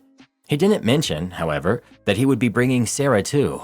As soon as Jared and Sarah walked through the door, I was disoriented, but I tried not to create tension in front of my daughter. I pulled them over to casually ask why they were here together. Jared and Sarah denied being anything other than friends and told me that Jared was Sarah's ride home, and Sarah suggested coming over because she wanted to see me and my ex had to make this stop anyway. Their behavior was beginning to bother me, and I told them that I would prefer if they did not come to my house together again in the future. Jared argued back, claiming I was being controlling, and he can decide who his friends are. Sarah made a comment about me, something along the lines of, "Maybe if you were more fun, he wouldn't need to look elsewhere." That was the last straw for me. My immediate response was to tell them to leave, quite loudly and harshly. Since they've left, I've been replaying the scene in my mind, and I just feel a mix of anger, betrayal, and sadness. The situation made me feel uncomfortable, and as if my best friend didn't even care about me. But maybe I could have handled it better. It has been stressing me out, and I don't want my daughter or my baby to be affected. I have to know, am I the jerk for the way I reacted? Not the jerk, but ma'am, you are as good at choosing best friends as you are at choosing boyfriends. Not the jerk. They came to your house to obviously disrespect you under your roof. It's very fair to choose who comes into your house and to choose to not let people in who betrayed you. Anyway, given your ex's pattern, Sarah is going to end up also single, pregnant, and broke in her 20s before he moves on to another woman to impregnate and then dump. Am I the jerk for telling my girlfriend she's wrong about my family after she met them at Thanksgiving? I'm 29, male. I invited my girlfriend, who's 27, to my family's Thanksgiving dinner. My mom, my aunt, and my sister-in-laws are all the best cooks, so they always take care of dinner and everything. My mom was so excited to meet my girlfriend that she, my mom, pulled my girlfriend in the kitchen to help. Everyone liked my girlfriend, and I thought it was a good day, but my girlfriend is mad at me now. She got mad that all the women did the cooking and cleaning up while the men sat around and did nothing. She asked why I didn't try to help. My mom or any of my relatives never asked, and I don't want to be in the way. It's nothing to do with women or men. The best cooks in the family make the dinner. It just so happens to be women who do it. My girlfriend said she got pulled into cooking too, and she didn't want to be rude to my mom, so she said yes. It's because my mom was excited to get to know her. But my girlfriend said my brother brought his new boyfriend to meet the family and he didn't get pulled into helping. According to her, my mom waited on him hand and foot, but my girlfriend got put to work. She's also mad at me because she kept coming out to see me and she was trying to get me to get her out of the kitchen, but I kept sending her back. I had no idea she wanted out and didn't want to help my mom and everyone. Am I the jerk for telling her she's wrong when she basically made it out that my family treats men and women differently? My mom is a lawyer. My sister-in-law is a biologist. All of the women in the family are educated and have careers. They are not treated differently or as less than. They just happen to be the best with cooking. My girlfriend won't talk to me or return my messages. She's overreacting, right? I can't see why she's mad like she is. The fact that all the women also have full-time professional jobs is even more of a reason for the men to pitch in and help. Why do the men get to relax? Meanwhile, the women have to cook and clean a gigantic meal. The fact that she tried multiple times to escape the kitchen and you essentially shoot her back in is particularly irritating. I would have been fuming if I were your girlfriend. Your family is old school and jerks. And yes, you're the jerk. You're the jerk. They're just the best cooks, and your excuses don't stand up because your mother didn't make your brother's boyfriend cook, just her, and every time she left the kitchen you sent her back. If she kept coming out and asking you to spend time with her, then it's obvious what she wants. You left her not only to cook with the women, but you fed her to the wolves. No new partner ever wants to show up, then spend all their time cut off from their partner and under interrogation by the rest of the family. That alone makes you a giant jerk. Not the jerk. As a woman myself, just be thankful your girlfriend is showing you how problematic she is now so you can end it and move on. It's so sad how many stories I've been seeing on here about all these girlfriends who throw a fit over Thanksgiving. Anytime I go to my in-laws' place, whether it's a holiday or not, you bet your butt I'm going to ask his mom what I can do to help in the kitchen. Cooking is part of what I bring to the table in our relationship. I don't make the money my husband does. I don't know how to work on cars or use all his tools the way he does. So I express my love in other ways, just like his mother does. On Thanksgiving, my father-in-law probably spent $500 on all the food we had there. Why should he be the one to cook it when we can cook it better and show our love and appreciation in doing so? Edit. Why do I get the feeling all these downvotes are from bitter, lonely, single women? I'm 28 female. My boyfriend, who's 34, claims our shared home isn't mine. My boyfriend purchased a house years ago before I was in the picture. At the time, he was married and had a kid with his ex-wife. He purchased the house entirely in his own name due to her credit and has continued to own it after they separated. He's a retired vet and receives a monthly disability check from the VA that's about equal to my salary. As we were dating, I started to search for a house to purchase. My budget was limited, so I didn't have a lot of great prospects, so I was doing it rather slowly, but still actively looking. As we got more serious, he really pushed for me to just move in with him, especially since he had his daughter. I was hesitant, but eventually I did. I've continued to actively search for a house to purchase and save towards a down payment. I've lived here paying half the rent and utilities and most of the groceries for the last year. The other day during a board game, my partner and I were debating, in what seemed initially friendly, about the meaning of a rule. At which point, he stated abruptly and aggressively that his name was on the mortgage and this was his house, so what he says goes, and he decided the way the rule of the game played out. This threw me off and made me feel horrible, like somehow this wasn't our house and my portion of bills was discounted. That was over a week ago. Today, the conversation of common law came up, and in him explaining it to his daughter, it led to us talking about the home and how things got divided up if we stayed together that long. Regardless of the how, he states that my payment barely contributes to the mortgage and only covers utilities. I pay half of the cost of living plus groceries for the three of us. Frankly, I pay more than I view as my fair share, and I feel splitting the cost of the two-bedroom home down the middle leaves me paying for a room I never get to use that his daughter lives in. Reading step-parent blogs, they pay based on the number of rooms. Plus, my grocery bill has tripled living here. I feel I'm footing the bill for a lot of his daughter's living expenses, which makes me feel very resentful when every moment he drives home that I don't contribute or have any stake in this home. He's right that I have no stake, but I more than contribute with household costs and chores. But if I moved out on my own, our relationship would end, so it feels silly. I want to revisit how expenses are split, because I don't feel secure in the way he's talking that I won't be left out to rot. I am much better at managing my money, and even with a higher cost of rent, living alone, I was able to save more money living on my own. And since he keeps making it so clear that this isn't my home and I don't contribute, I frankly want to focus on saving more and finish purchasing my own home. Really, I want to leave this home and relationship. How do you split expenses? What would be equitable in our situation?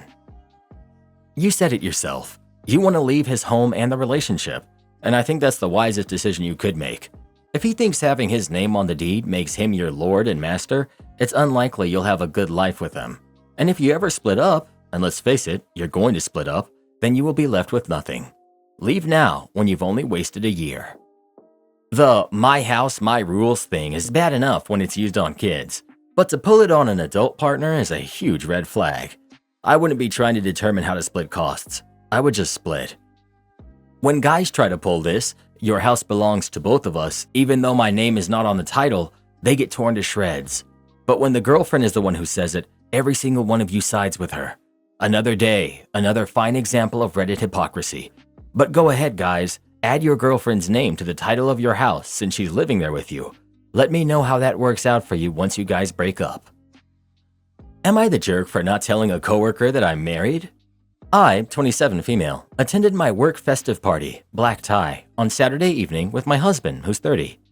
The office has been excited for the last couple of weeks about it, as it's been the first festive event the company has held in over 10 years. There's been lots of talk about outfits and how much fun it will be, etc.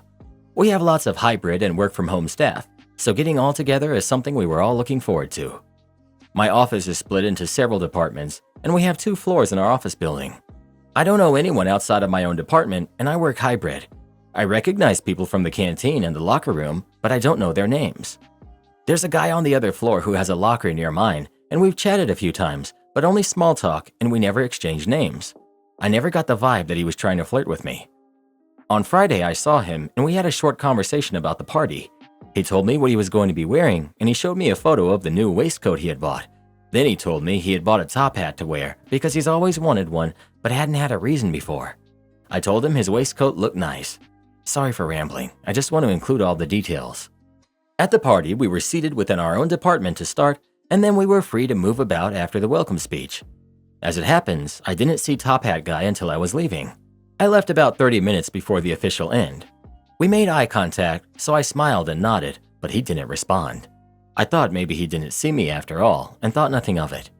Today in the office, Top Hat Guy spoke to me and told me it was rude to mislead him into thinking I was interested in him, and I should have told him I was in a relationship because I've embarrassed him and strung him along.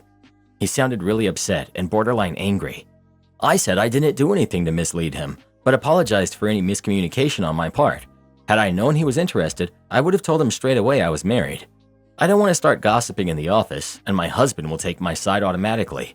I didn't think I was in the wrong, but he made me feel like I was. Not the jerk. If he never even asked your name, how could you possibly know he was interested? And why on earth would he be embarrassed unless he told people he was planning to hook up with you? That guy is crazy. You are not the jerk.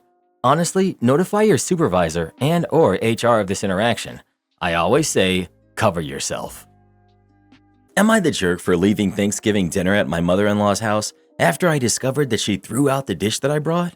I, 27, female, am 5 months pregnant.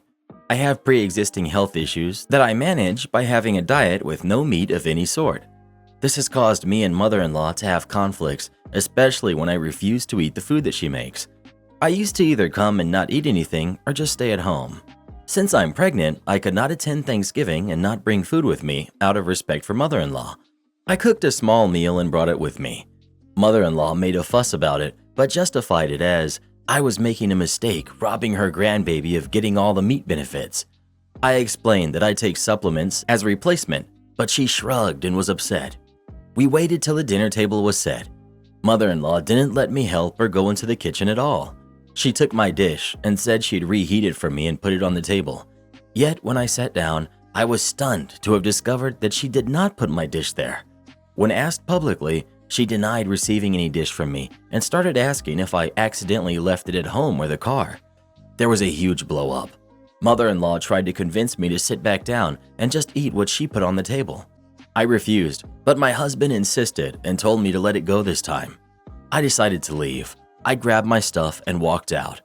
I found out that she threw out the dish I brought and tried to get me to just eat whatever she put on her table. She said that she was looking out for my grandbaby's health, and my husband said it wasn't worth leaving the celebration and causing a scene. We had a big argument, and his mom thinks I'm being dramatic and hard to deal with. Was I the jerk for walking out?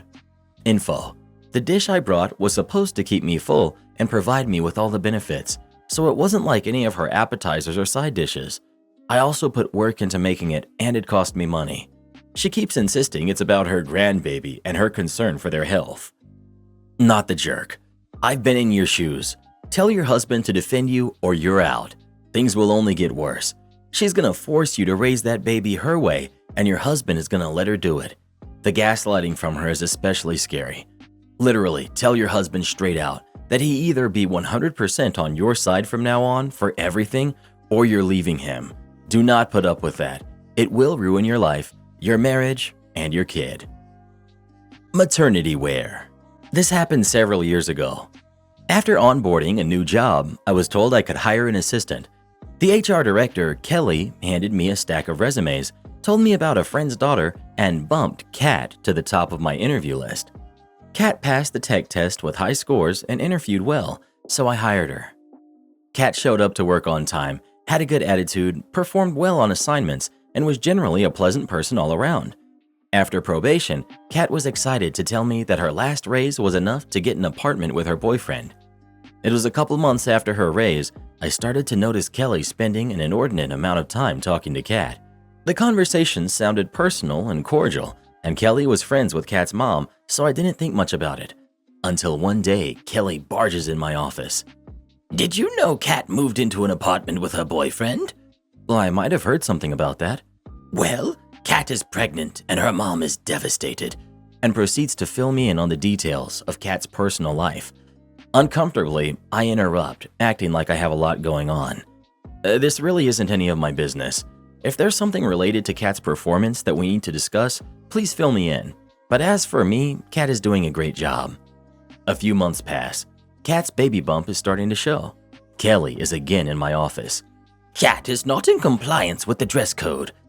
Last staff meeting, Kelly handed out a dress code policy with a collage of various women's shoes and dresses and suits, presumably cut from fashion magazines, to assist us determine what was acceptable and what was not. Is she wearing something in the not allowed clippings? As I began to spread the clip art around my desk. "She isn't wearing maternity clothes," as Kelly points to the bullet about maternity clothes in the policy. Well, the policy clearly says maternity wear is allowed. Kat is clearly pregnant, and she is wearing clothes. So, you know what I mean when I say maternity clothes? Clothes from a maternity store. I told Kelly that I would talk to Kat, which I did. Kat filled me in that there was some drama with her mom not liking her boyfriend, that Kelly is involved, etc. I just told her to read the policy and be sure she complies, and no matter what, to trust me. I had her back. The next day, Kelly is in my office, telling me that Kat is again not in compliance with the dress code. At this point, Kelly knows I'm getting frustrated. Okay, I'll talk to her again. This time I want you present because I'm going to give her a formal warning and assign remedial training. I bring Kat into my office with Kelly present and formally read off my prepared statement, making it clear that it will go into her permanent file. "Kat, you were given a verbal warning yesterday to comply with this dress code. Because it is not clear to me what is or is not a violation of this policy, you are to report to the HR office 10 minutes early every morning for the next 2 weeks for dress code inspection. Report to me if HR finds your dress unfit. If you are found to be in violation of this policy and are unable to correct your dress before the start of the workday, your employment will be terminated. By the time I'm finished, Kat is tearing up and Kelly is staring at the floor, speechless. I dismiss Kat. I hope that this is the last I hear about this, because if I do, I'll fire her. As Kelly, speechless, walks out of my office. I told Kat not to worry about any of this. We have them where we want them. So for a week, Kat reported to me that her clothes were fine per HR inspection. At the beginning of the second week, she was chuckling. Kelly told me that I looked very nice today. Attitudes began to change and everyone was smiling. I got called to the red carpet by Jim, the CEO. He tried to keep a straight face as he recited what he heard was going on and asked me to cut the remedial training short because it was embarrassing the HR staff. Straight-faced, I said, "Well, Jim, if I stop the remedial training, I'd have to fire Kat. Company policy clearly states that failure to complete a formal remediation plan is immediate termination. It is very clear. There is zero tolerance. You can't fire a pregnant woman for what she wears. I'm asking, no, I'm telling you to stop. Stop following a company policy?" Laughing, he concedes. "Okay, I am rescinding that ridiculous dress code policy, effective immediately." I poured coffee all over Karen's car in the drive-thru, then got her arrested. I, 19 female, quit my crappy job at McDonald's recently and remembered this story. We had these regulars that would come through the drive-thru nearly every other day, and I was always the one handing them their food out the window. They were an older couple with awful attitudes. For context, my branch of the restaurant was one of 5 in my town, but the rest were about 20 minutes away. We were the worst rated because we were small and extremely busy as a result, and we were run by literal teenagers half the time. Lunch and dinner rushes were a mess as managers were more concerned with stats than actually running the place well. This couple would come through at our busiest time, order the same thing, shouting at the order taker, payment window, and me for how slow we were. Our small kitchen was unable to accommodate how busy we got, so wait times were often 300 seconds. It's supposed to be 120 or less. Every time they'd yell at me for how busy we were, how slow, how their food would be cold, how it wasn't fair to make an old couple wait, and every time the woman would ask for extra cream on her latte, and if she didn't get it, she would become irate. I would do it for her because I had learned to take the bullet for taking too long rather than dealing with this jerk. On this day, back when I was around 16 or 17, we were flat out busy, 600 plus second wait, when the cream couple arrived. I asked them to pull into a bay and we would bring their food out so that we could serve the next customers, whose order was prepared. She went ballistic on me, refusing to move, shouting at me, slamming her hands on the dashboard, classic temper tantrum and refusing to move. This went on for so long, I started explaining to my manager the issue, who doesn't take that kind of crap, and she called the police to remove this woman. This is usually enough of a threat to get the customer to go, but not this time. She said something along the lines of, "Every time I come here, you have to wait, and my cream melts. And every time we come here, you're working. You are an awful person." I'm not the kind of person to take crap from people. You get the energy you give, but up until now, I had been forgiving. So I blurted out while she was yelling at me, "So? Go somewhere else then. It's called problem solving." She was stunned before lashing out again, explaining this place was her only option and there was no way I could make her go somewhere else. So I said, "Want a bet?" Latte and extra cream in hand, I poured the coffee all over the roof and the window of her car. I then asked her again to pull around and her order would be ready soon, and I slammed the window. I then promptly burst into tears out of exhaustion and hate and began making my way to my manager to tell her of my crime. The police turned up basically straight after. We explained what was going on while Cream Karen was trying to open the window. They asked her to go and explained she was now trespassing if she didn't go. Long story short, next thing I know, I saw this 70-plus-year-old woman swinging at the cop before quickly getting put into the cop car, leaving her very frail husband still sat in his car without his latte. Did this woman deserve to get arrested? Probably not. Was it appropriate for me to pour coffee on her car? Maybe not. You decide if I'm the jerk. Either way, it felt good. Plus, I didn't lose my job.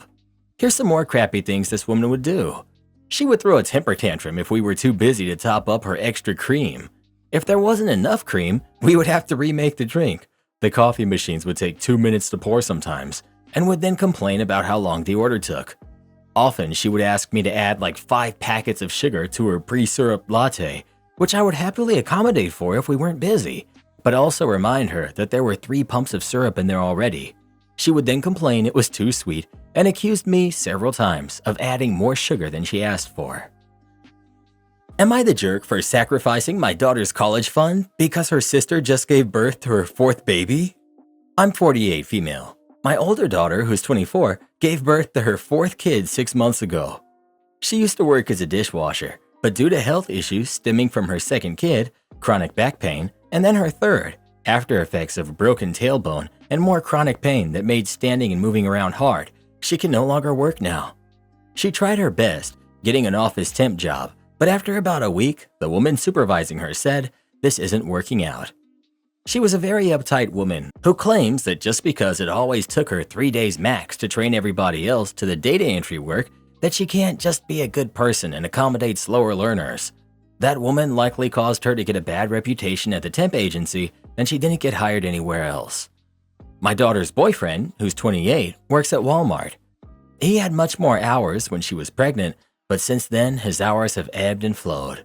He said he will take a day in the future to look for jobs, but it's the holidays and he's busy with family right now.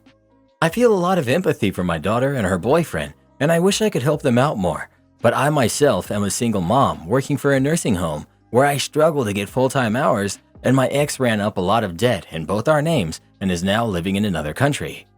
My younger daughter, who's 17, has a college fund. The amount in it would be enough to pay for a large amount of a 2-year community college, given the scholarships and grants she would likely get. She's applied to 4-year universities with the understanding that she'd be taking out loans and working, so she's deciding between 4 years and community college. The other shoe dropped after my older daughter's landlord found out that they were having her boyfriend's brother and girlfriend living in their 1-bedroom in exchange for them helping with the rent, and they got evicted. My daughter agrees it was wrong to lie to the landlord, and both parents are depressed because her boyfriend got a job offer 1 state away and they would have to move from their support network. They came to me asking for help so they could have more time to find financial stability here. I was torn, but seeing my grandkids, I knew my duty was to care for the most vulnerable in the family. So I will be making calls to liquidate my daughter's college fund. Oh no, come on. Liquidate my daughter's college fund, saying yes to understanding the penalties, and told my daughter this. She got very cold and said, "You always brag about having a good memory. I hope you remember this moment." She has not spoken to me since. Made some cryptic posts about how she hopes she'll be grateful one day that she won't have the privilege of studying anything outside of something technical because she needs something where she'll always be able to find a job. Am I the jerk? You're the jerk. Your older daughter is immature and so is her boyfriend. So you turn around and support their bad decisions at the expense of your younger daughter? People who have 4 kids don't have the luxury of dipping out of employment when they feel like it, especially during the holiday season. You're penalizing the highly functioning minor daughter for other adults' selfish and foolish choices. You're the jerk. So your oldest daughter could barely afford 3 kids, has chronic pain, no job, and decided to have a 4th kid too. And then you thought the best solution was to upset your other daughter and ruin her future? When there was an option of them moving so they could get more money. Of course you're the jerk. You're the jerk. With that one action, you sacrificed your relationship with your youngest daughter. Poor thing. Tell your older daughter's boyfriend to get a vasectomy for the holiday season. Yeah, he kinda needs one, doesn't he? I'm finding out my girlfriend of 1 year is deaf as I'm on the bus on my way to meet her for the first time. Holy cow, I'm trembling. Still 6 hours until I make it there. I need to let it out somewhere. I, female 20, met her, female 21, in a match of League of Legends 2 years ago. We talked a lot, became really close, and basically started dating 1 year ago. We send each other pictures all the time and videos as well, so I never understood her apprehension to FaceTime me. We tell each other everything, and I mean everything. She's presented me her parents, and I know all her family. Today I was going to surprise her by visiting for the first time. I talked with her sister to make sure it was okay. Less than 30 minutes ago, I get a text from her and I'm copy and pasting what happened. "Hey love, you are so sweet and beautiful and you deserve so much better.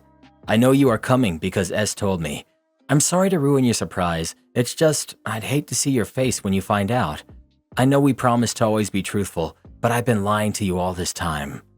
That was her first paragraph, and I was so worried because I thought she was breaking up with me. But then she continued, "You are too caring to ask why I never speak, why I never sent you a voice note. You're just too perfect, and there's no way you'd be with me if you knew. The reason is very simple. I was born deaf. I'm sorry you have to find out this way. I'm just a coward for not telling you sooner.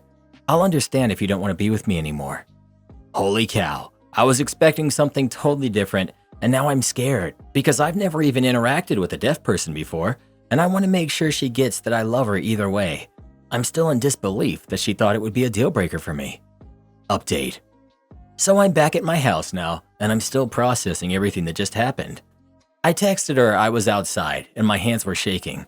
I had no idea what to do. I asked her if she can read lips, and she said very little. When she opened the door, her eyes already had tears in them, and when she saw me, she broke down crying, and I started crying as well. I stopped thinking and just hugged her. I started speaking soothing words until I realized it was useless. After we both calmed down, we went to our room and started typing in our cell phones to talk to each other. At the beginning, it was kind of awkward, but after a while, it was pretty chill. We cuddled a lot, watched a lot of movies, and kissed a lot. It was a really beautiful day. There were some mistakes from my side. Out of the blue, I'd start speaking to her until I saw her confused face. I called her by her name when I was searching for her and tried to show her funny TikToks. The funny part being the audio. Yeah, I'm stupid, I know. But overall, it was an amazing day. She is more perfect than I could ever imagine. Thank you for all the words of support. I appreciate you guys. Update. It's been almost 3 weeks since we met in real life. She stayed last weekend at my place and we had a great time. But every time I wanted to say something, but I couldn't and had to type it, I felt frustration and anger. Because just now it's hitting me that she could have told me this, just like y'all said, and I'd already know at least a little bit of sign. It angers me because she knows how I am. She knows me better than anyone, and still she thought I wouldn't love her. I know it's more of a me issue, but I still can't help feeling sad. I don't want this to ruin our relationship, and I know I have to talk to her, but I guess I'm not ready yet. For those of you that say it was never real because we never saw each other are wrong. I never said we didn't send each other pictures or videos. She sent me a lot of videos of her doing stuff, but just never speaking. I did the same, but I spoke a lot in my videos. So yeah, call our relationship fake if you want. Only we know what we have. Update. We talked. I wrote what I was feeling and thinking. She completely understood what I felt and where it was coming from. She apologized profusely. She already has done that a couple of times and told me it was okay if I break up with her. We talked for hours about honesty and communication, and we both put our cards on the table. At the end, I told her I still love her, and she told me the same. We cried, laughed, and hugged each other. It was tough for a few moments, but I think the worst part is already over. I'm already looking for sign language classes, and I know the alphabet. I'm sure this whole thing has helped to strengthen our relationship. Thank you for all the advice. I appreciate it. Have a good day. Am I the jerk for throwing the fact that my adoptive mom is not biologically related to my daughter in her face? Backstory. My dad passed when I was 9 and my mom when I was 15. After my mom passed, my godmother adopted me. She calls herself and her husband my mom and dad. I call them mom and dad to strangers who don't know the story, but to them and friends, I call them by their name. They will be called Linda and Bob for this story. We generally get along and we don't typically have issues. Now for this story. My husband, 26 male, and I, 25 female, had our first baby 5 months ago. We're pretty lax first-time parents in my opinion. We've let people hold her as long as they've washed their hands since she was born. We've drawn a hard line and we don't let anybody kiss her though. We've had issues with Linda, 62 female, not respecting that. She's constantly trying to kiss her cheeks. I've told her time and time again that this is not acceptable and I don't want my kid getting sick. I've shown her videos of other babies with RSV and other sicknesses. She always agrees and says she won't do it anymore. My daughter and I went to her house for lunch this last Sunday, and while she was holding my daughter, I went to the restroom. While I was in there, I heard Bob gasp and say Linda's name. When I came out and asked what happened, Linda gave Bob the look of, "You better keep your mouth shut." Bob immediately tells me that Linda had kissed her. I snatched my baby back and started loading her into the car seat to leave. Linda starts trying to get me to stay, saying we haven't eaten yet, etc. I refused to stay, and I told her she won't be holding my daughter for a long time. She then says, "It's just a kiss from Grammy. It's not going to hurt anything." I start yelling, "It's not a Grammy kiss, it's a stranger kiss. You're not related to her. You share nothing biologically with her." And I stormed out of the house. My husband says I'm not wrong, but I could have been nicer about it. I called Bob, and he says Linda deserved it, and it was the only way she'd stop. All my friends, though, say I was being too mean, and I should have left without pointing out that she's not really related. Edit. Okay, I'm the jerk. I will go and apologize to her tomorrow after work. As many of you have pointed out, there is more to our relationship than what is shown here. There was never any mistreatment, but I was the walking trophy of her being a good person and adopting an orphan. I had to look a certain way, act a certain way, and maintain a certain image to make sure that I looked saved. I always did what was asked, no questions, because I owed her. After I moved out, we had lunch once a month until I became pregnant. She's been highly involved since then. Bob is a saint, and I'd do anything for him. We've had breakfast every Sunday morning since I moved out. I have never viewed Linda as a mom, but I do view Bob as a dad. Everyone sucks here except Bob. She's completely ignoring your wishes. But the punishment does not fit the crime. Whether or not she's your biological mom has nothing to do with her breaking your rules. Everyone sucks here. Grammy needs to learn how to respect your boundaries. Your comment to her about not being biologically related was unnecessary. I'm 40, female. Why does my boyfriend, who's 50, act funny in stores, and how do I get him to knock it off? Every time we go shopping, he acts so weird.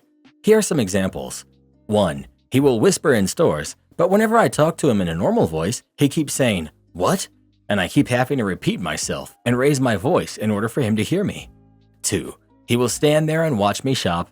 He won't browse for or pick anything out for himself. He just follows me around and watches me while I browse and shop. If I attempt to follow him, he won't move. He'll just stand there and say, "I'm following you." 3. He acts annoyed whenever I pick something out, even if I'm spending my own money. Once I put a $3 hair clip on the checkout stand and he made a face and said, "Really?" And I was like, "What's the problem? It's a $3 hair clip. I need a clip and it's my money." And he was like, "I'm just surprised you would get that." And I was like, "Why? I have lots of hair and I need a clip.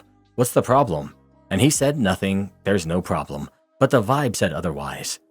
4. He will be very nice to the checkout person if they are younger and attractive. Otherwise, he won't make conversation with them and will ignore their questions and will claim it's because he has trouble hearing them. But he never has this problem when the cashier looks like Jennifer Aniston. He has no opinions in the store. If I ask him if he wants the regular or spicy barbecue sauce, he won't answer. First, he'll act like he can't hear me. Then after we do the me raising my voice and him recoiling dance, he'll shrug his shoulders and whisper, "Whichever you like," very meekly. It's bizarre. If I ask him at home, he'll say clearly in a normal voice, "I prefer the non-spicy." But in the store, he acts like Mr. Meek with zero opinions or preferences. It's only in the store that he acts this way. 6. He wears a resting jerk face the whole time in the store. 7. He acts like he's doing me a favor by going shopping with me. He won't carry on a conversation with me in the store either. If I try to tell him about my day, he'll just act annoyed, like he's not really listening and like I'm stressing him out by talking. I often get compliments from other women on my outfits, and he makes a grimace face when this happens. And he acts completely nice and normal and speaks normally at home and in the car. What's going on? He denies that he acts any differently in stores. Why is he doing this, and how do I get him to stop? Would there be a way for me to convince him to talk and act like a normal adult while he's in stores? Or do I just refuse to go shopping with him anymore? I'd rather be single than put up with this. He's doing this on purpose. He wants to not only appear single when he goes out with you, but also goes out of his way to treat you badly, and especially in the event of someone else boosting your confidence. $10 and a bag of cherries, he's gonna cheat if you stay and someone gives him the opportunity to. Why are you dating this guy? You do know you're not supposed to date jerks, right? You're too grown for this. Sounds like he doesn't like shopping or gets some sort of anxiety while in the store. You can't change him. Anxiety doesn't make you act like a total jerk to everyone except people you think are hot. Well, who do you think is the jerk? OP or her boyfriend? Please let us know. I think he has hearing loss, some social anxiety, and hates being in stores. I uncovered a major lie my partner told me while at his hospital bedside. I met my boyfriend summer of 2015. We were smitten, and a few months later we began officially dating. Education is really important in my family. I have a bachelor's degree, and I am the least educated. My boyfriend has a few credits, but that's it. I always overlooked this as he enlisted in the Army after high school. Our relationship has had its ups and downs. Trust has always been a struggle. He has told a lot of lies. There are many examples, some big, some small. Just know I decided to forgive him every time. He's mostly been a good and loving partner. He's my best friend, and we have built a life together. He has been very sick. The Sunday before Thanksgiving, I noticed his eyes looked a bit yellow. He told me he felt fine. He was just tired, and he didn't think they looked yellow. Some of his meds have been causing mood swings, and he's been getting really defensive while talking about his health, so I dropped it. Thanksgiving came. My family are doctors, all of them. My sister specializes in GI stuff. At one point, they asked me if I had noticed his color. We discussed how something needed to be done. We weren't doing his family stuff specifically because he wanted a day where he didn't have to answer questions about his health. I talked to him privately about how my sister and brother-in-law wanted to talk with us about it when we saw them on Saturday, and he agreed. Saturday, he's yellow. We had been talking about getting him to a GI doc. Now we were talking about going to the ER. He got overwhelmed, and we compromised on him getting to sleep at home and us going first thing in the morning. So my sister and mom came by to pick us up first thing in the morning. We discussed which hospital would be best. My boyfriend's health insurance through work may or may not be in effect, a whole nother story, so we're thinking VA. He got overwhelmed and said he didn't want to go there for reasons like the quality of care and long waits. My sister said there is a chance we would end up getting sent to a bigger hospital in our area anyways, so we went there. We still don't know what's going on, but he's very unwell. My family is concerned that his family doesn't fully understand the severity and get on me to make sure they come by to see him for themselves. So his mom and stepdad came by. I think I was successful, but we just made small talk mostly. His nurse came in to say that she got him off his liquid diet, and when the tray came in, they left. He had one bite and started throwing up. I went out to ask the nurse what we needed to do with the vomit bag. His mom and stepdad are at the station getting put on the list to be notified of everything. We start talking about the insurance thing. I told them I planned on being with him all day tomorrow so I could figure stuff out, that I haven't even started looking into programs that can assist veterans like this. They stop me and ask what I'm talking about. He's not a veteran. I'm very confused, and it becomes obvious to all of us what has happened. They asked me to not say anything about it yet. If it weren't for trust being such a big thing in our history, I may have waited, but I last 2 minutes before I asked. He immediately told the truth and began answering my questions. We talked for a few hours. During the nurse shift change, I asked if they could give him something for anxiety and left after they did. Having that conversation with him yellow in a hospital bed was surreal. I think I'm most upset that by saying a stupid lie when we met to impress me has led to almost a decade of him lying to my family and friends. He wants to tell them, but I don't think I can keep this secret long. They are all full steam ahead to help him and are leaning into VA benefits. I can't lie for him, but I also want him focused on his health. I don't want to lose him, but I don't know if he's lost me. I want our life together, but I want to never see him again. I'm afraid of life without him in both versions. Do I tell them, or do I wait until he's more stable? Do I stay with him, or is it insane I'm even considering it? You need to tell them immediately. While this is a pride issue to him and will absolutely ruin his reputation in your family, there's also a massive issue now if they've been going down the care route trying to find doctors that will take his insurance. This will dramatically change his care plan. He won't be eligible with the VA. Call the insurance phone number on the back of his insurance card and work through whether he even has insurance right now with them. If he does, find out what plan network he's in. Good luck. What an awful situation. He needs treatment right now. But you need it too. Why is your self-esteem so low that you spend 8 years of your life with someone who lies to you all the time? It's not a small lie. It's not justifiable in any way. Help him while he's in the hospital. But once he's home, you need to get out of this relationship. He's a grown man. He's got family. He figured out his insurance by himself. Just go and never look back. Am I the jerk for deciding to quietly change my will without telling my wife? Me, 34 male, and my wife, who's 32, just had our first baby today. We were in the delivery room and all was going well. I was holding her hand, trying my best to be supportive. She was in pre-labor and was experiencing irregular contractions that she said weren't painful yet. I told her how much I loved her and that she was doing great, but made sure not to talk too much either. All of a sudden, my wife tells me, "Please get out." I ask her what happened, and she says she just doesn't want me there right now. I stand there in surprise for several seconds, after which the midwife tells me to get out or she'll call security. I felt humiliated. Not only was I banned abruptly from watching my child's birth, but it was under the threat of force. Throughout our marriage, I've suspected that my wife wouldn't be with me if it wasn't for my job and family background. Her eyes don't light up when I come home from work. I start our long hugs and she ends them early. Her eyes wander when I'm talking to her. I don't think she loves me nearly as much as I love her. I'm not accusing her of being a gold digger. She may love me on some level, but I don't know that she has ever been in love with me. If I died tomorrow, I don't know if it would take her very long to move on. I live in a state where the right to an elective share is 25% of separate property.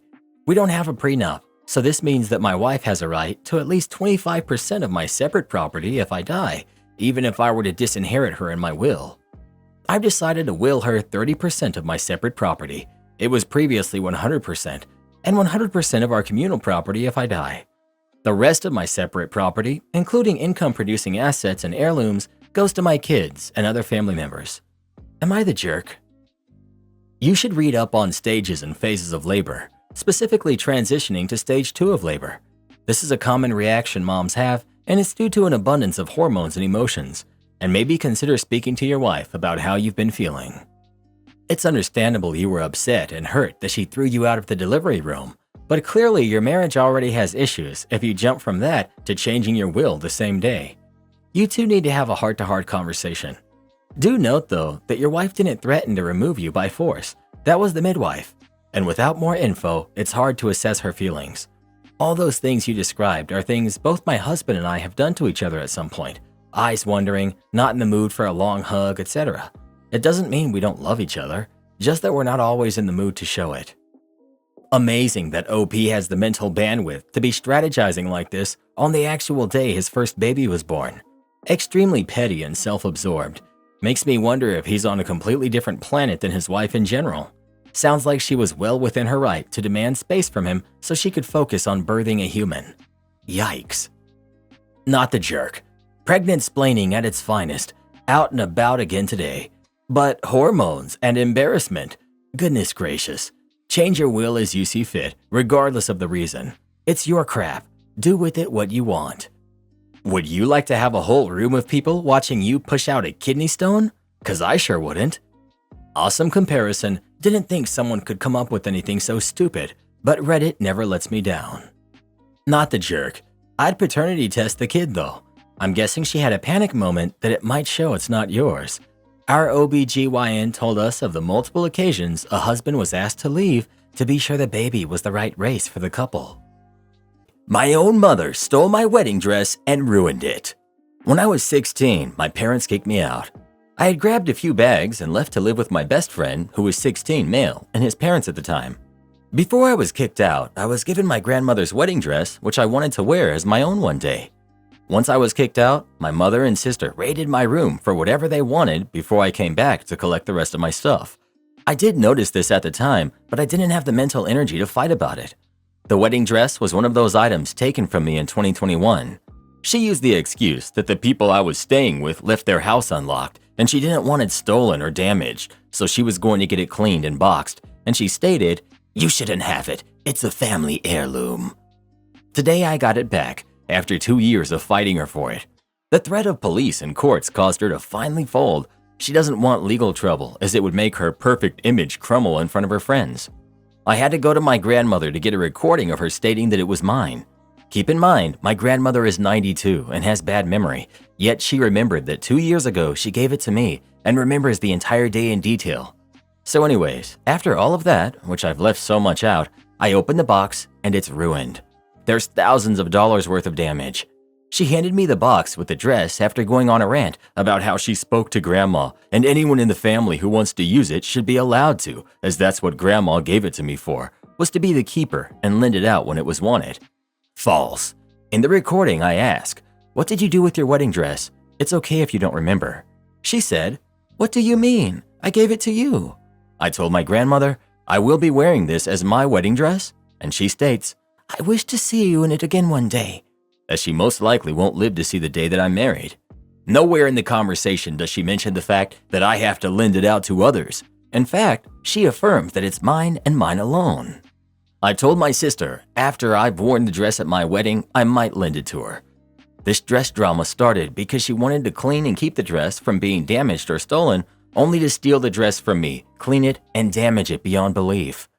My whole family, including my partner, believes that I'm being overly dramatic and how angry and betrayed I feel.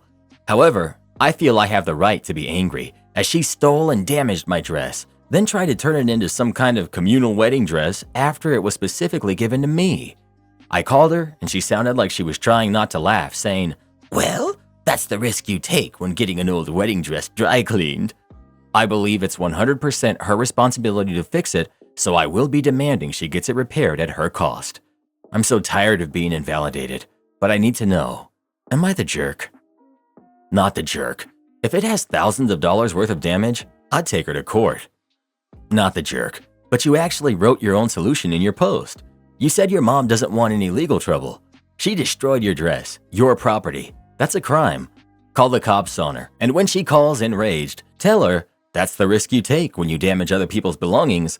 Also, since she cares so much about appearance, I would take a pic of the dress and blast her on social media. She sounds like a bully. Only one way to deal with a bully. Show them you will not be bullied and they will face consequences when they do. My husband recorded a video of me falling down to post it online. Okay, as the title says, this happened 3 weeks ago, on Monday. As usual, woke up at 6 a.m. to go to work. I was taking a shower and everything was okay, but as I stepped out of the shower, I fell down. I touched the floor and it was greasy, so my husband, who's 32, came out of our room with a camera, recording everything and laughing out loud. I wanted an explanation, and he said it was just a prank. He had spread butter on the floor for me to fall down because his brilliant friend thought it was a great idea to play pranks on their spouses to post them online and go viral. One of the idiots even pushed his pregnant wife into a pool. Thus, I was speechless. I was kind of in shock. I felt insecure and vulnerable. I was thinking, come on, you're supposed to have my back, not make fun of me. So I didn't argue. I didn't say anything. I just left for work. He even told me, before leaving, "You might be angry now, but I promise I'll compensate you tonight." Throughout the day, I started analyzing the event, and I found it childish, disrespectful, and just stupid. I mean, thank heavens nothing terrible happened, but what if I hadn't grabbed the curtain and I had hit my head when I fell? A severe head injury can be life-threatening. I would never risk his integrity like that because he's my husband. I respect him and I love him. He's usually very wise and smart, but this time he acted like a teenager. So that day, I didn't feel like seeing my husband when I went to my dad's to cool down, but I haven't been home in 3 weeks because I'm still angry at him. I asked my dad to go and pack my things. At first, my husband didn't want to let him in, but he ended up allowing it. I haven't even answered his calls, and I'm seriously reconsidering our relationship. We've been married for 3 years. He's caring and loving and had never done anything as irresponsible and stupid like this before. He's been bombarding my phone with apology messages and begging me to come back, but I don't know. To be honest, I don't look at him the same way I did before. So now, everyone, but my dad, is telling me that it's time to forgive because he didn't do it with intention of hurting me, and perhaps he didn't consider the consequences and didn't think it could be life-threatening, that I'm overreacting because it's just a prank. But this isn't some 6-year-old kid who doesn't see beyond the prank. This guy's a doctor. He knows what a head injury could mean. So, I don't know. Am I really overreacting? Because everyone seems to agree that I am, even my mom. Yeah, I know he might not have done it hoping I would get hurt, but it's so disrespectful, and there was a chance it could be life-threatening. A friend of mine recommended this space to get some unbiased opinions. Not the jerk. These dangerous prank videos are extreme and never funny. Someone could get hurt. Most of them are incredibly irresponsible and cruel. OP, keep yourself safe. If you don't feel comfortable and happy in your relationship and you can't trust your partner to not do juvenile things like this, I feel like that's all you need to know. Guest stole our Thanksgiving turkey. I'm confused and frustrated and need to vent. We hosted Thanksgiving this year. Husband and I, our 2 kids, husband's siblings and nieces and nephews, and most importantly, husband's gravely ill mother. We're all at peace that this Thanksgiving and Christmas will probably be our last holiday together. It's been emotional and exhausting, but we really wanted to make a memorable day that everyone would enjoy. Our daughter, Mary, is visiting from college, and one day before she flew in, she says her boyfriend, Chris, is actually flying to our city to visit friends over the break. Mary asked if he could come over for Thanksgiving. We've never met Chris before, but to be honest, we're not wild about him. As soon as Mary started dating him, we started seeing some worrying changes in her. Our son, who is just a couple of years older, confided in us that Mary is getting into the party scene largely because of Chris. We tried gently bringing up our concerns with Mary, but she shuts it down and has started to pull away from us. So because we didn't want to alienate her, we said Chris could visit, but they'd need to stay in separate rooms. She said that won't matter because he's booked a hotel room and she'll be staying there with him the whole weekend. Ah, okay. Cut to Thanksgiving and Mary and Chris arrive. He's not the greatest. He makes a couple of rude and snide remarks throughout the visit and hits the alcohol way harder than is appropriate. My family was in a very earnest mood, if that makes sense. Lots of emotions, and he was just dismissive and flippant and cast a shadow on everything. At one point, everyone started telling stories about their favorite holidays at mother-in-law's house when she would go all out for family parties. My husband and I stopped working in the kitchen to join the conversation. When we go back to the kitchen, after maybe half an hour, I went to check the turkey in the oven and it was gone, completely missing. I asked my husband if he did something with the turkey and he was just as confused as I was. We looked all over the kitchen and the house, but we couldn't find it. We go out to the living room and ask everyone if they know what happened to the turkey, and no one knows what we're talking about. At this point, I realize Chris isn't around. I pull Mary to the side and ask where he is because I don't want to jump to conclusions and make accusations. She said that he had to leave to go meet up with friends. I asked her to text him and ask if he knows what happened to the turkey, and Mary kind of rolled her eyes. At this point, it's dawning on me that Chris probably stole the turkey and left out the back door while we were sharing stories about mother-in-law, but I'm just so confused why anyone would do something like that. I can't bring myself to actually make the accusation out loud. So we were left in the terrible position of having everything else ready, but no turkey. We had to break it to the family that we had no turkey, and everyone is confused and sad. Mary said she had to get going to an event with Chris, which deeply disappointed me. I told her this, and she just said that she'll see us again later this weekend. My in-laws went driving around to restaurants and grocery stores and pieced together enough stuff that we were able to have a meal much later than expected, but it felt like the whole day was ruined. Everyone was kind of murmuring about Chris leaving around the time the turkey disappeared, but no one wanted to actually accuse him out loud because it's such a huge allegation and there's not actually any proof. I'm just confused why anyone would do such a thing and heartbroken because my mother-in-law didn't deserve this at all. At one point, she teared up but pulled it together. I'm also increasingly angry with my daughter, but I feel like I can't say anything because she'll just pull away more. Wait, the turkey was almost ready? Wouldn't it have been super hot and difficult to carry? OP, that's why I haven't formally said anything, because it doesn't make sense how he could steal a hot turkey. I strongly suspect Chris stole it, but it's such a cruel and strange thing to do, and the logistics of it just don't make sense. Could it be a neighbor? OP, I don't have any reason to think a neighbor did this. Also, Chris disappeared right when the turkey did. Update, 8 hours later. I was talking with my son today, and he told me that last night Chris started taunting him over text about the missing turkey. So that settles it. Chris stole the turkey basically as a big forget you to all of us. My son didn't say anything at the time because he didn't want to make people more upset than they already were. One of my husband's siblings is very mad at us for how things turned out and how mother-in-law was disrespected. Sibling is not talking with us right now. I've tried calling and texting Mary, but she's just ignoring me. That's all I have to say about this. Update, 1 year later.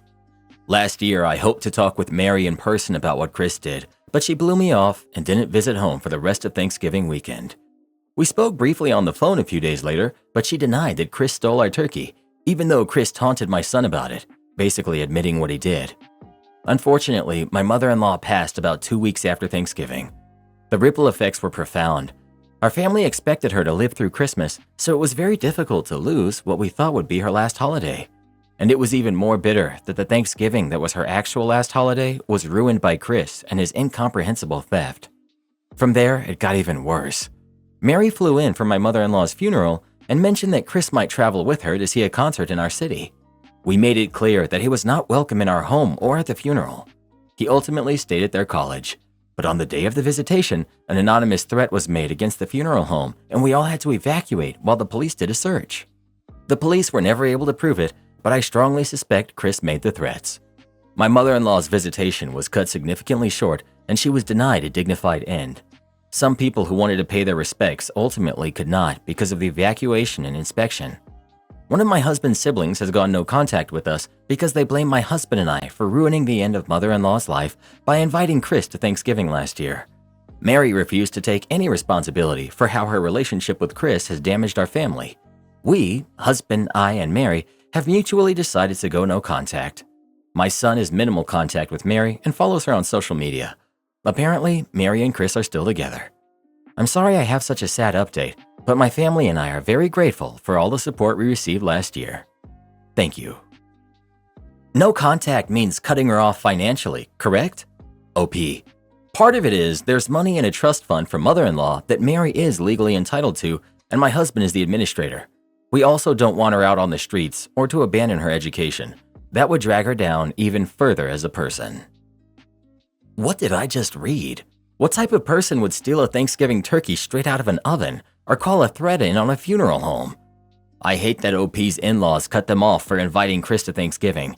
How could anyone expect that their daughter's previously mildly red flag boyfriend would steal a turkey from his girlfriend's family Thanksgiving dinner like a B-rate cartoon villain? Today I messed up by destroying my chance with my biggest celebrity crush. So I'm not going to say her name because I don't want this to make any headlines. She's a singer, not super famous, but she still has a pretty big fan base. Like whenever someone asks who my favorite artist is, I say her name and I have to explain who she is every single time. Yet she does have more than 1 million subscribers on Instagram. I'm 27 and I've been a huge fan of hers for the past 4 to 5 years. Maybe I'm her biggest fan. Before that, I didn't have any celebrity crushes. I remember that everyone had one in my teenage years. However, I never really understood how you would get so obsessed over someone you've never met. I understood it with her. I know her every single song. I must have watched every show she's been on, every interview she's given. I love her music and I love her personality, at least how she presents herself in those interviews. She's beautiful and has the kindest heart. So a few weeks ago, I was abroad for business-related reasons. After a long day of work in a small office, I wanted to walk to my hotel to get some fresh air. On my way there, I saw a bar. It seemed like a quiet place, so even though I was very tired, I went in to see what kind of beer they had. I like trying different kinds of beers whenever I travel. I sat down and ordered one and started mindlessly scrolling on my phone so I wasn't alone with my thoughts, as you do when you're sitting at a bar alone. After ordering my second beer, someone said hi. I turned around and saw her. Like, don't get me wrong, I've met women at bars before, but never had a woman come up to me first, so that was new. And it was her of all people. Her! So of course I thought I must have fallen asleep on my desk at work and I was dreaming. I was freaking out internally. Externally, I managed to keep my cool. I said hi back. Since I couldn't believe who was standing in front of me, it was more like a hi, I guess. She said she saw me sitting alone and she was alone as well, so she thought it might be nice to chat while enjoying our drinks. I said, of course. I mean, why not? Sit. And rather aggressively pulled up a chair. I was very excited and nervous, but it seemed like she still hadn't realized I was a fan. I told her my name and she said hers, but I didn't say I already knew her because I wasn't sure about revealing that. At first I was a little awkward and talked about the weather, how nice the bar is and stuff. Then we talked for another hour or so. The conversation was going pretty well, and thankfully I was much calmer at that point. Then I told her I was in the city for work and talked about what I do very briefly. Very boring job. She then said that she was there for work as well and said she makes music. At that point, I thought I should be honest. I said, I know, I'm a huge fan actually. I love every song. I have all your merch. Her expression quickly changed from happy to disappointed, and she said, oh. That was the moment I realized I messed up. Thinking about it now, maybe not telling that to her a little earlier was a bigger mistake. She said she doesn't think getting close with fans is appropriate. For a second, I was going to say, "So we were gonna get close?" But thank goodness I didn't. She briefly explained why she thought it's wrong, and all I could say was, "I respect that." And I really do. Even though it hurt, and I don't agree with it 100%, having a certain kind of power over people and choosing not to use that power for ethical reasons is quite respectable in my opinion. It got a little awkward again, and we only talked for a few more minutes. She said we could take a selfie if I want to, so we did. I offered her my number, and she said maybe we could grab coffee if she ever comes to my country. She accepted it, but probably out of politeness. Then I walked her to her car, and I'll probably never see her again in person outside of a concert. I can't stop thinking about how else that night could have gone, and I'll probably think that for months, if not years. But what can you do? It is what it is. It's also weird that I went to a country I've never been to before, decided to walk, even though I usually don't, walked into a random bar, and met my biggest celebrity crush there. It's like a universe aligned everything for me, and I managed to mess it all up. You didn't act weird. That's probably the most normal obsessed fan interaction I think ever documented. I'm proud of you. At least you can say you gave your number to your celebrity crush and she took it. This was probably a no-win scenario, depending on what you were looking for in an IRL relationship with her. If you had said you were a fan right away, it probably would have been a much shorter conversation, and if you pretended you didn't know her, maybe you might have had a nice night together, but then you would have been past the point of no return, so if the friendship continued, you'd have to keep faking it. She's probably at the point where she has to worry about whether people are authentic or just trying to get close to her because she's a celebrity, and meeting people who don't know her allows her to ignore that for a while. This simply is not true. Either that, or OP follows the band to every event and attempted to stay at the same hotels until things lined up. Am I the jerk for canceling Thanksgiving dinner? I, 33, female, have been sick on and off this year, and I'm not in great shape for traveling.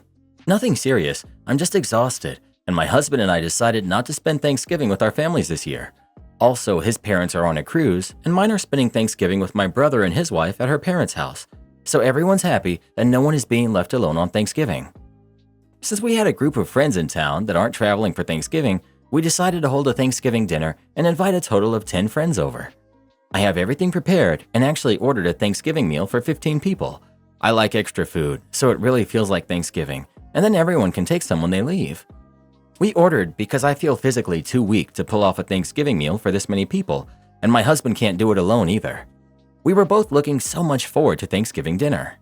One of my friends of 5 years has been going through a tough period recently, and I wanted her to come, especially since it would be really weird that she is in town and not invited.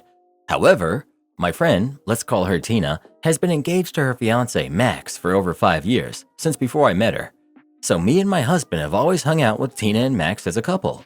This past year, Tina told me that she has a crush on Max's friend, Tom, whom we know well but aren't friends with. I tried to support her and to be a good friend, but since she was trying to tell me details about how she was flirting with Tom when he would go over and how they had touched each other, etc., I told her that I wasn't comfortable to hear the details and that it wasn't fair she would put me in this position since she wasn't breaking up with Max and I had to see him again, which made me feel like a liar even though I had done nothing wrong. She was upset with me but understood and apologized. With time, I perceived that things advanced between her and Tom while she was still being engaged to Max. When she would complain about how her personal life was a mess, I tried many times to tell her that this is super wrong and she should come clean to Max and either try to work things out or break up. I think she understood that she did not have my support in this, so she stopped talking about it altogether. We kept hanging out with her and Max, and I thought and hoped that she solved things and cut it out with Tom. We invited Tina and Max for Thanksgiving, of course. Now here's where the problem starts. This Friday evening, we were out with a group of friends, including Tina and Max, and I was surprised to see that they had invited Tom too. Max said something about Tom being closer to them and going off into their house. I didn't like hearing that, but none of my business. However, towards the end of the evening, our other friends were talking about how they cannot wait for Thanksgiving at my house, and Tina told to Tom, "You should come too." She invited him to my house, my party, knowing full well that I don't support whatever cheating she's doing with him. Tom said he would love to, and in that moment, I just couldn't speak. My husband said it was a great idea, and that sealed the deal. Info: my husband knows nothing about what's going on with Tina and Tom because I wanted to respect her privacy and didn't want to be telling her secrets to anyone, including my husband. After Friday night, I've been feeling sick to my stomach and so mad, so I decided to cancel the Thanksgiving party from being at our house, and I asked one of my friends if she could hold it instead, if I sent all the food there. I purposefully chose this one friend that doesn't know Tom at all and wasn't with us on Friday evening, so since he is not in the original text group where we sent the invitation, he's not invited. Tina was furious with me and sent me a long message saying I had no right to do that, just to uninvite Tom because I have no idea what's happened between them since I refused to hear the details. The audacity and the disrespect. I'm thinking of cutting her off my life, but I first need to calm down and thought to ask everyone here if by any chance I'm the jerk and overreacting. Update. This got Tina livid. She proceeded to practically bully me with texts over 3 days, telling me stuff ranging from, "You're not a good friend because you don't want me to be happy," and by happy, she means having both her fiancé and her potential lover together in my house, to, "You are a professional failure because you didn't get the job you wanted," to, "I'm glad you got sick and out of shape so I don't have to hear anyone anymore talk about how good you look." Given all the drama, it didn't make sense to keep it a secret from my husband, so I told him. He decided that it's better that we tell Max, not only because he deserves to know, but also because we will cut her, or them if they stay together, out of our lives. We decided to do it after Thanksgiving, and we're trying to decide if we should tell Tina beforehand so she could tell him first if she wanted to, or if we have them together and talk about it with the 4 of us. This was so that Tina wouldn't feel it was a backstabbing situation. Not that she deserves any grace at this point, but for basic human decency. We decided we would go to the Thanksgiving dinner and not provoke any drama, so that the night wasn't ruined for the rest of our friends.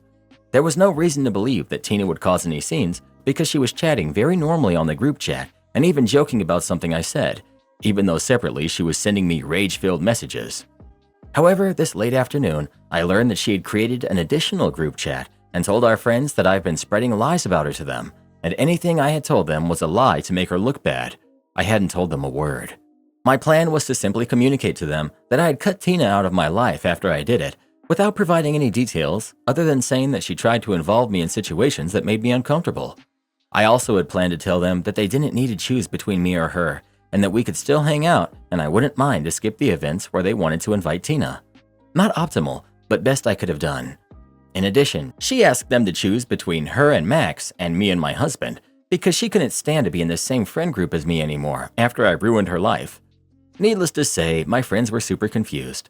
They reached out to me. Most of them have known me for over 20 years, so they know I don't spread lies. I showed them all the messages and told them everything. The friend who is hosting tomorrow said that apparently Tina had asked if her and Max could bring a friend, most probably Tom. After an hour-long conversation with my friends, we decided to tell Max collectively today and not have them join the dinner tomorrow. Only Max if he wanted to. One of the friends called Max and told him we all needed to speak with him and to come alone. He showed up less than 20 minutes later, he only lives 15 minutes away, with Tina. She was already in rage mode and started yelling at everyone. We managed to tell him through a lot of drama and denying. Turns out he had a hunch and didn't want to admit it to himself. It also turns out that they are both jerks because he was apparently in a serious relationship with Tina's friend before leaving her for Tina. We're all glad that they're out of our lives. In a last low blow, Tina told me in front of everyone to take care of my marriage instead of her relationships, because according to her, when she and Max lived with us for a few months, she had some financial issues, she had an affair with my husband. Of course, I don't believe it, but it left such a bitter taste. Update 2. She sent our group message a photo of a necklace that belonged to my husband's family's heirlooms, claiming that he gave it to her. That is her only proof. For all I know, she might have taken it. He wouldn't be as stupid as to give her something that distinctive. I do not believe a thing she says, but it does leave a bitter taste and makes me sad. We are all at the Thanksgiving party, and it's safe to say that the energy is really low. It seems like all my friends are affected by all of this, and I feel bad. Am I the jerk for ruining Thanksgiving? Should I have let her just bring Tom and not do this? If you had just kept the peace, you would still be friends with this jerk Tina. No one ruined Thanksgiving except for Tina. Am I the jerk for not making dinner when my girlfriend said she would? I work from home, and my girlfriend works in the hospital. Since I work from home, I normally do most of the household chores and whatnot. Last weekend, I was telling my girlfriend how I was feeling overwhelmed with work and all the things I do around the house, and I asked her to help out once in a while. She said she would try to help out more and told me she would make a surprise meal for the week. My girlfriend gave me a list of groceries she would need, and I bought it all on Sunday. She didn't cook on Sunday because it was too late at night for her to cook, and she didn't cook on Monday because when she got home from work, she was too tired to get started. This is where the conflict started. When she came home yesterday, she was in a bad mood and got mad that there weren't any leftovers. She told me how it's ridiculous why I think it's fair for her to come home from work and be expected to cook. I pointed out how she said she would do it and even asked me to buy the groceries for her. She said I shouldn't expect this of her because she will always be too tired to cook right when she comes home from work, and I should have known that. I told her how unfair she was being and that she's playing games by expecting me to read her mind to know that when she says one thing, she means the other. She said I was being a bad partner for not thinking about what she would need from me and that I'm not providing her with food when she comes home from work and I'm just failing. She's at work right now and I'm so upset, I really just want to break up. Am I crazy here? Info. How many hours does she work? And how many hours do you work? There must be a reason that you have been fine with doing most of the housework for so long. Why the change now? OP. Normally 44 hours, but she sometimes gets called into work. I work 40 hours a week and I'm off on weekends. Since we've been living together, I've been mostly okay with doing the chores around the house, but I've been going through a lot of stress with work and it's becoming harder for me to finish a lot of the tasks before she gets home. Right now I'm at this point where I will have to start cooking and cleaning after work instead of on my lunch break. Update. To answer some questions I saw on my post, my ex is a nurse and she does work 12-hour shifts. I work from home and I work in sales. Some of you asked if we had the discussion on division of labor, and to a degree we did, but there were some things I knew I would need to do because she couldn't. Some of those being doing her laundry. Her mom did all of her laundry and she doesn't know how to use a washer and dryer and doesn't want to learn. Groceries, bills, and keeping the house tidy. A few of you asked how long the commute is for her. In the morning, she could be at work in 16 minutes, but sometimes it'll take her 30 to 45 minutes to get home with traffic. Something I neglected to mention in my previous post was that this isn't the first time we've had this discussion, where I felt overwhelmed and me telling her I need help. This was the first time in which I felt like she was turning it around on me, and a few people even said this, I didn't feel like her partner. I felt like a live-in maid. She sometimes helps out when I ask her on her time off, but she will complain and make me regret even asking her. So what happened? I had spoken with my friend to ask him if I could stay with him and his wife for a little while. They're familiar with the situation. They told me they had come by on the weekend to help me move out. The days leading up to the weekend were awkward. Like we would have small talk about how her shift was, and she would tell me how things were fine and then watch her shows on her iPad. I asked her if she wanted to talk about the fight, and she said there wasn't anything for us to discuss.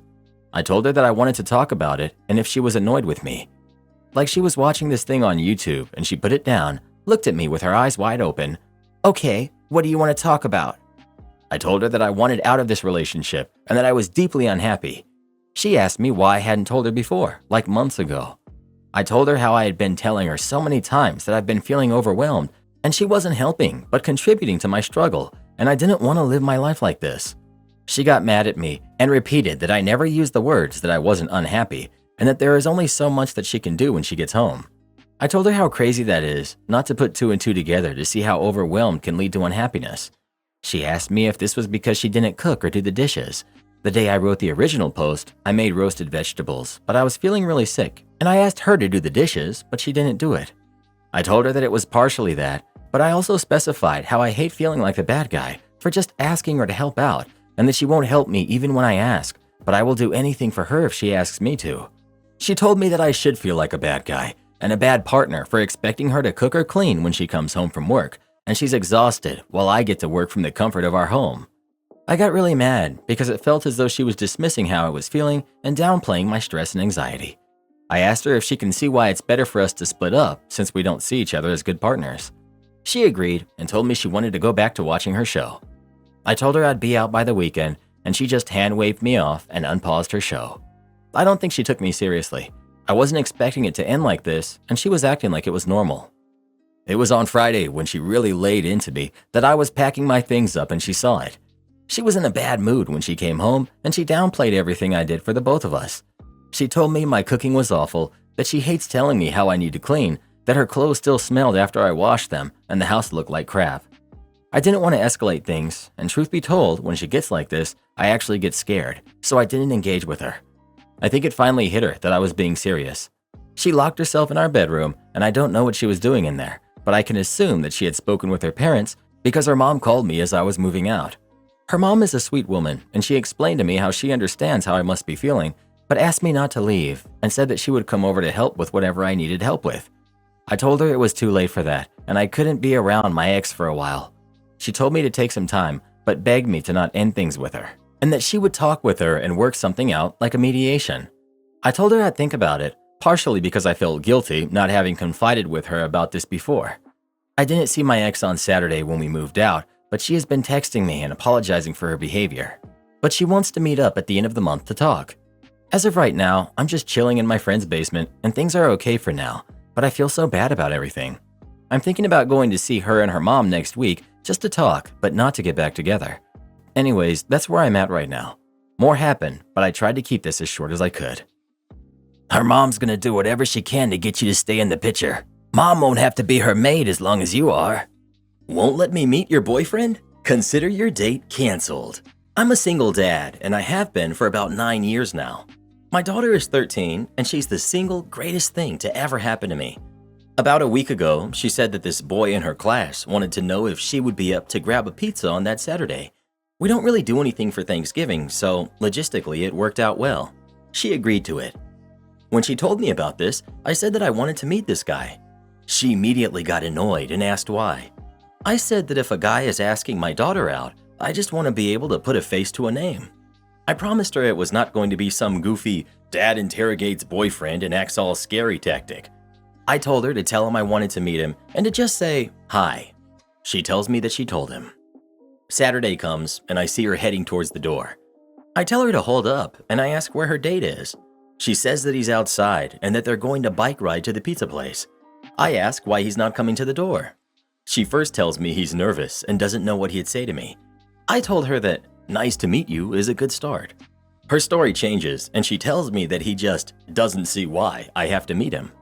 I reiterated my why to her and asked her to go get him. She breaks down and tells me that she lied to me. She never told him I wanted to meet him because she thought it was stupid that I wanted to meet him. I told her to text him that the date was off. She said I wasn't allowed to do that. I asked her again to tell him. She started getting teary-eyed, texted him, told me I was mean and that she hated me and went to her room. When I told my sister what happened, she thought I was in the wrong and said I should have just let my daughter go on the date.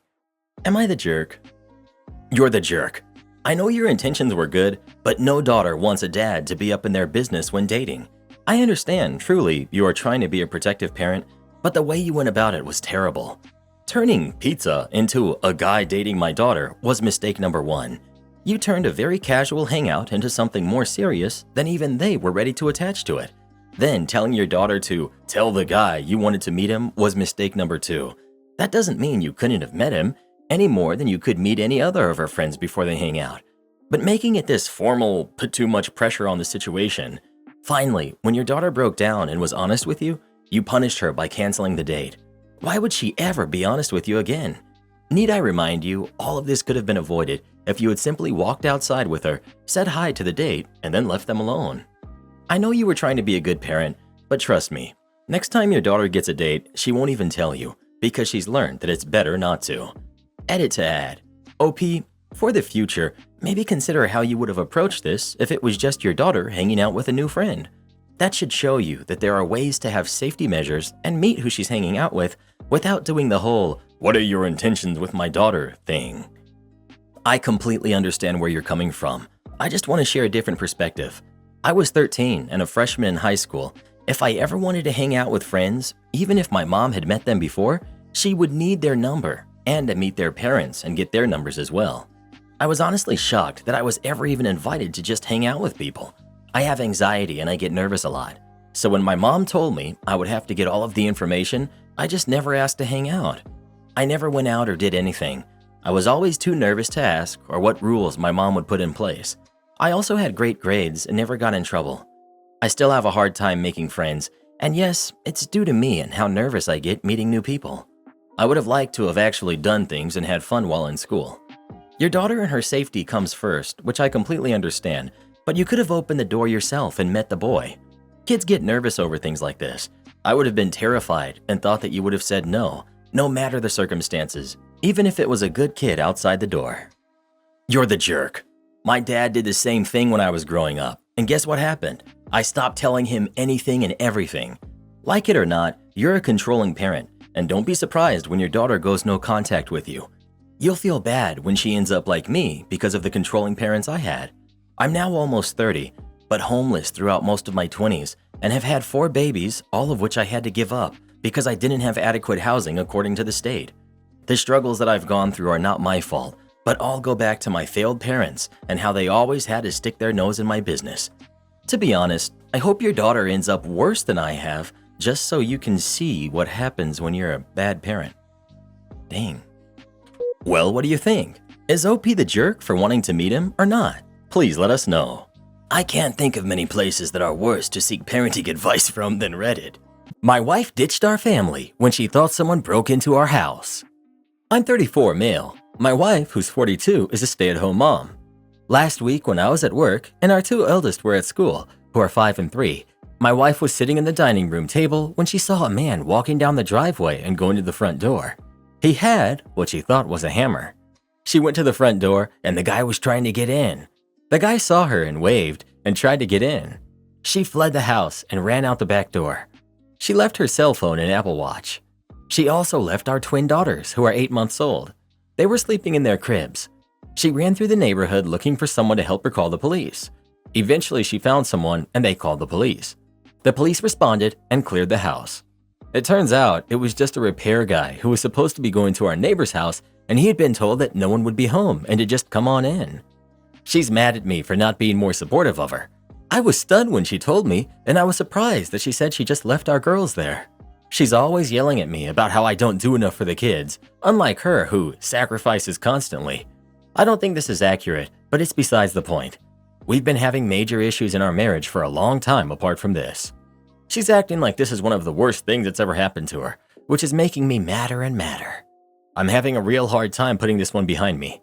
If this guy had been a bad guy, she would have abandoned our kids and just left so she could save herself. Our house isn't that big, and people in the neighborhood and online know that we have kids. I honestly don't know what to do. Edit. This happened about a week ago. I spent an hour on the phone with her that day trying to console her. I tried again that night, and I've been trying to take care of the kids and do all the chores at home. She's been focusing on what I think is a work-from-home job, but that she's lying to me about it and trying to hide it from me. Other than that, she's going out with her friends to bars. She does not believe in therapy and is refusing to go to marriage counseling that I set up for us online after the kids go to sleep. A big issue I'm having is the double standard that if I had done this, she would have never forgiven me and probably divorced me. We had a fight because when we moved to a new house, my side of the bed was on the far side from the door and that I needed to be able to stop an attacker. I've been yelled at for abandoning them when I take a shower in the morning before work and they start crying, or if she's sleeping in and one begins crying while I'm changing the other and it takes me a minute to finish. I totally understand this is a fight or flight and I'm not trying to Monday morning quarterback. I have not critiqued, let alone criticized her. The closest was when I was surprised when she told me she had left the girls. Other than that call or when I came home and she was annoyed that we don't have security cameras, we haven't really talked about it. Update. Long story short, things are not going well. I feel like I'm an airplane pilot who's trying to land a plane while it's disintegrating around me, and that the time is now for me to bail out. Since the last post, I've tried really hard to support her. I think I've been doing what I can to support her in the past. Anytime she wants to leave, she can. I do the lion's share of the chores at home. That means laundry, cooking, groceries, and morning and bedtime routine for the boys. We do an informal system for the dishes and the daughters. It's close to 50-50 on that. I also pay all the bills and handle all the extracurriculars. One comment that people made was that she just gave birth 8 months ago and that I should be more sympathetic. I totally get that, but since she gave birth, she has done 4 10K races, a marathon relay, and goes to a run group and dinner afterwards twice a week. She has also gone to networking events for her business that she's working on. Since that post, we've had numerous issues.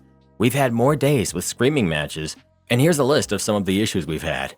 She woke up early on Saturday, but didn't wake me or my son up for his early practice. I slept through my alarm.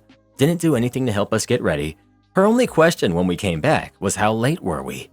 The moment I came home, she went back to bed. I had all 4 kids by myself, which is fine. I took the kids to the store to run errands. As soon as I came back in, she got in a shower and left, and refused to take any kids despite their cries. She refused to tell us where she was going. Bro needs to learn there ain't nothing there worth fixing or saving. Time to throw in the towel. This post is like witnessing a train wreck. My man needs to file for divorce immediately. Well, who do you think is the jerk? OP or his wife? Please let us know. These stories make me feel so much better about my life. I know I can't be the only one. Am I the jerk for giving my adult daughter money to make up for missing out on her senior trip?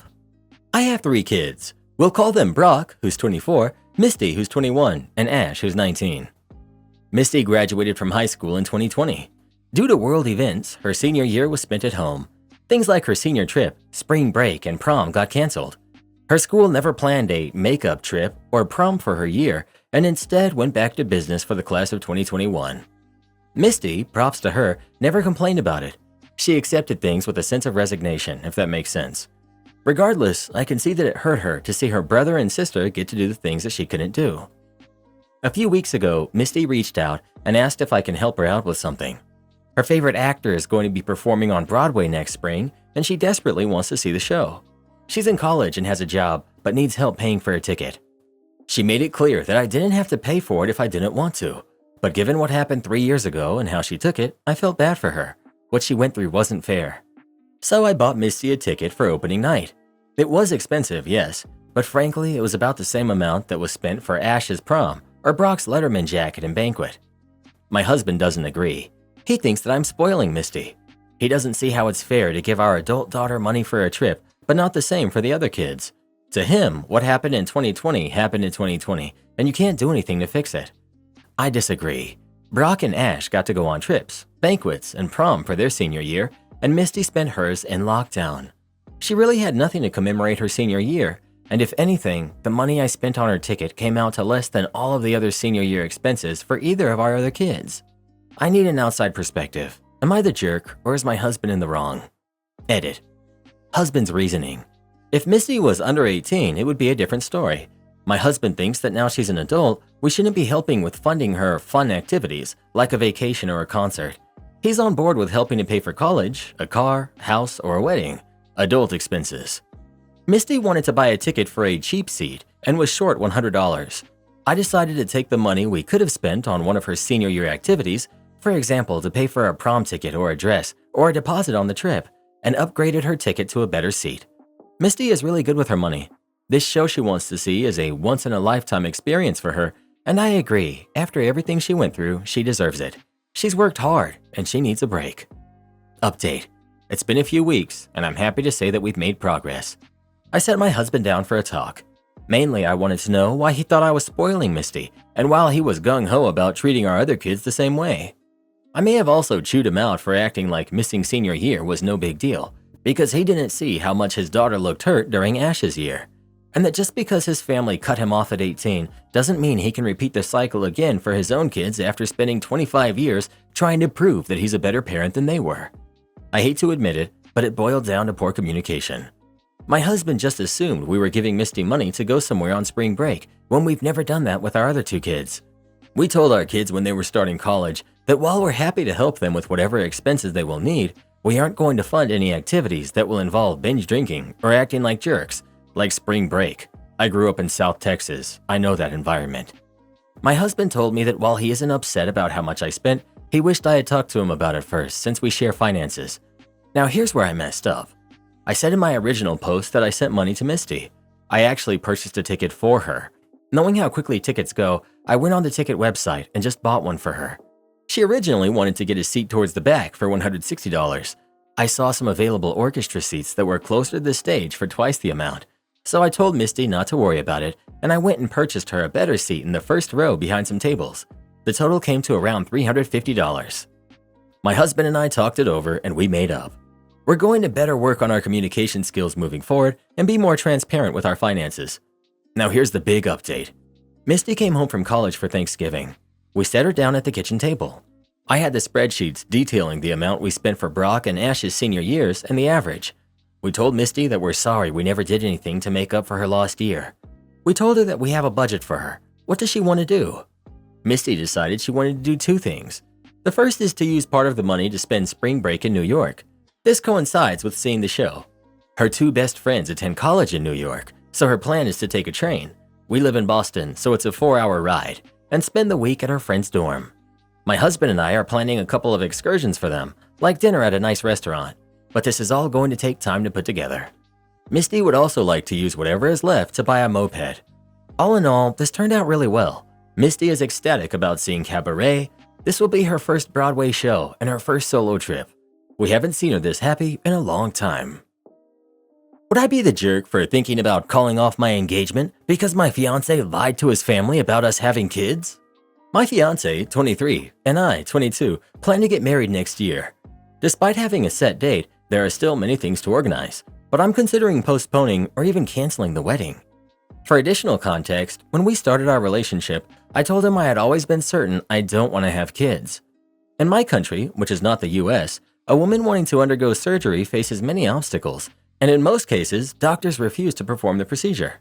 This is aside from the complications women experience, unlike men who undergo vasectomies. When I told him about not wanting kids, he mentioned he wasn't considering them either. However, when I asked about a vasectomy, he admitted hesitating in case he changed his mind. Understanding his perspective, we dropped the topic. We continued dating for 3 more years, and during a vacation 4 months ago, he proposed on the beach. We decided to marry on our first date anniversary. I revisited the child topic, anticipating marital pressures, and he confirmed our shared stance. We shared the news with my parents, who congratulated us joyfully. The issue arose when we visited his parents. He's the youngest with 2 older brothers and 1 older sister, all married and they have kids. During the dinner we had to celebrate our visit, we announced our engagement and everyone congratulated us. Most conversations revolved around wedding preparations, the venue, the guest list, and so on. In that moment, his sister asked us how many kids we were planning to have. Keep in mind that my fiance had asked me in the past to avoid stating outright that we wouldn't have kids in front of his parents, knowing it could lead to arguments. I recalled his request, but wasn't sure how to respond this time. We typically said we weren't certain about the topic yet, but I didn't want to lie. Considering the significant step we're taking, I felt we needed to be honest to prevent future issues. My fiance stepped in and mentioned we would only have 1.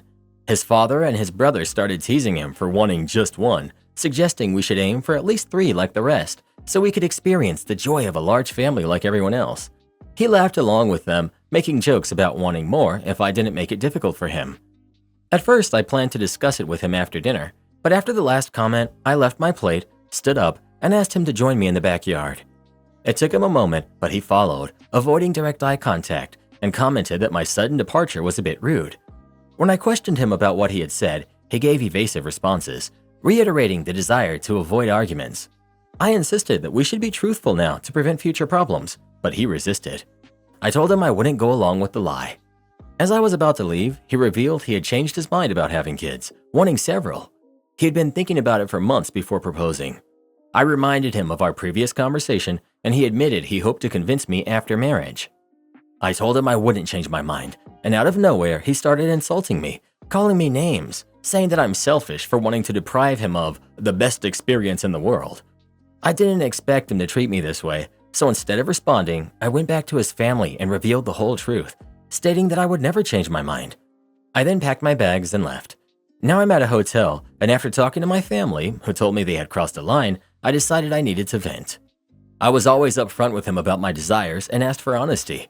Not only did he lie, but he also insulted me when he realized he couldn't manipulate me. That's why I'm considering canceling everything and ending the relationship. Would I be the jerk? Update. I've seen comments accusing me of various things, so I would like to provide some more information on certain things. Why didn't I cancel the marriage right there? Clearly, both of us said things in the whirlwind of emotions, and all I wanted at that moment was to go somewhere that I could be alone, calm down, and think instead of escalating the situation by yelling at him. However, I wasn't going to let the lie he had told go unclarified, which is why I spoke the truth before leaving. And most importantly, because I love him. If I'm honest, this is the first time we've argued this way. We got along so well from the start because we had many things in common. We both like anime, video games, animals, Halloween, and dressing up. For me, this was the definition of a soulmate. And to those who think that because I'm young, it means I don't know what I want or that I'll change my mind over the years, don't waste your time. Yes, many decisions can change in life, but I dare say everyone has at least one they know they'll stand by, regardless of time passing. For me, it's this decision, and I have many reasons to support it, which I won't delve into now to avoid further controversy. If possible, I'll try to undergo the procedure again in the future, maybe when I manage to travel to another country. I've had 3 partners in my life, and I've told them all the same thing from the beginning. I only encountered one person who said he wanted kids before we had a more serious relationship, so we broke up to avoid the problems I'm facing now. Be very grateful he showed you who he is before you married him. The lying and sneakiness is bad enough, but insulting you for not wanting kids? No, you would not be the jerk. In fact, I think you would be the jerk if you didn't break up with him. He didn't change his mind. He thought if he got you good enough, you'd change yours and stay with him. He was trying to manipulate you. Cancel the engagement and don't hook up with this guy, not the jerk. Maybe you want kids and maybe you don't. Either way, never let anyone try to pressure you into changing your mind. I found my fiance's Christmas gift for me, and I'm so disappointed. He probably thought he was being clever, hiding it with the gifts I had got from my friends already. It would have been clever, except for it was a different bag than the store that I bought from. So not knowing or realizing it might be his gift, I looked and I saw. It's perfume. I'm so disappointed. I very explicitly told him what I wanted. I wanted either the Lego orchid or an oversized anime sweater blanket. Yeah, I wear perfume, but his mother gets me a different bottle every year, so I literally have enough perfume to last me 10 years. I've never asked for perfume. This couldn't be for anyone else because he's told me he isn't buying gifts for anyone else this year because we bought a house earlier in the year. He told me exactly what he wanted, and that's exactly what I ordered online. So why didn't he do the same? I'm so disappointed. Edit. No, this is not a gift for his mother. We've already gotten her a gift, and she gets discounts and free perfume. No, she wouldn't have sent her gift to him. We would see her on Christmas, so it wouldn't make sense. This is not a gift for someone else. He's told me I'm literally the only person he's gifting this year. Even his family gifts are ones for me that I'm tacking his name on. No, he's not the type to have set up a fake gift. We only ever do one present per year. And no, I'm not going to return his gift and get him something he doesn't like. Update. Why not buy them myself? I totally can, but as an adult, there are things you want and things you need. I don't need these items, hence them going on a list. Why do you do lists? Well, because my fiance is bad at gifts. Like he got me a phone charger one year. He felt horrible that was what he got me, and he continued to feel bad for months, even after I'd say things like, "No, it's great, I really needed it." So we started doing lists. I think that's also why I got a bit frustrated, because why ask me to make you a list if you're going to ignore it anyways? And here's the point I think some people missed. I wouldn't be disappointed if he got me something that wasn't on my list, but if it was still in my interests. I wouldn't be disappointed if it was out of the realm of my interest, as long as I could tell thought and effort went into it. Perfume is not in my interest. So I got lucky last night, and someone on Reddit actually posted their own blanket in a sub I'm in. So I shared this with my fiance and went, "Oh wow, looks like it's on sale right now. I know I've been asking for this for a while, but maybe if you didn't get it for me yet, it's on sale now." And he responded, "No, I didn't get you that. I got you something romantic." Oh, so it must be something sentimental or that makes you think of me, right? No, it's romantic. And so I just dropped it at, "Okay, honey, if you think it's romantic, I trust your judgment that it's something I would like." And wouldn't you know it, this morning he's home from work and goes, "Where's the wrapping stuff? I want to wrap your gift." And 5 minutes later, the perfume is gone and there's a gift under the tree with my name. So on Christmas, I will open the perfume, be happy, and then be happy when I receive another bottle from his mother. I will talk to them and say, "I really appreciate the gift, but I think I'm set on perfume after this." Thanks to everyone who gave advice. Thanks to everyone who helped me see and understand what was truly making me upset. To anyone who wasn't helpful doesn't deserve a response. Tell him you found the bag because it was mixed in with your gifts and ask him if he knows how it got there or why it's there. Don't accuse or be upset, just talk to him. If you're right that it's his gift for you, you will have the chance to communicate your feelings and have a direct conversation about your wants and expectations. If you're wrong, then you get to stop feeling disappointed. Win-win. Assumptions are rarely, if ever, helpful, especially when it comes to relationships. This is a great opportunity to practice having uncomfortable conversations, which are absolutely a requirement of a healthy relationship. Am I the jerk for making it clear that if he keeps the grandkids away, then he will not be getting an inheritance? I'll try to keep this short. My son and his wife needed home repairs. Before living together, we had a great relationship. The problem came when his wife wouldn't follow the home rules. They're pretty simple, like clean up after yourself, don't be loud at night, and the big one was no drinking in the home, no alcohol in the home. We made this really clear, and my son knows his mother has issues related to it. We informed daughter-in-law in general terms also. The first few months seemed fine, but then it turned for the worse when the weather got cold. We couldn't prove it at the time, but we were sure they were drinking. It came to a head when, while cleaning, my wife found a wine bottle in the attic. She was upset and poured it out. Apparently, it was a $300 bottle, and it caused a huge fight between her and daughter-in-law. We let them stay until the renovations were done, and they have been out 2 weeks now. Relationship has been tense, and I figured we just needed time apart. My son met up with me and told us we can't see our grandkids anymore, that the incident made him rethink our relationship. I told him that was BS, that he knew the one big rule in the house caused stress to his mother, my wife. He told me it was final, and I told him if he goes through with this, he will be out of our will. This started another argument, and he's upset with me. Edit. The wine was open. Edit 2. I called my sister and asked her to tell me the price of this wine. Well, you were right. It wasn't $300, but around $25. I need to talk to my son and find out why she lied about that. Long night. I had a conversation after I sent a text saying that the bottle was only $25. During the argument, when the price came out, daughter-in-law thought my wife poured out all of the wine. There was a case up there worth $300. My son removed it when he realized she just found the one left out and went with the price instead of informing us that there was more wine. Not the jerk.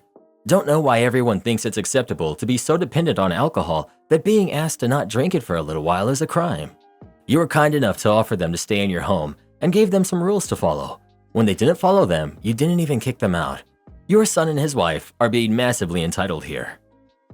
This is one of those posts where it feels very murky and one-sided, and I feel like hearing the son or daughter-in-law's side would shed a whole new light on this. Taking away access to the grandkids over a bottle of wine? I bet there are other reasons OP isn't telling us.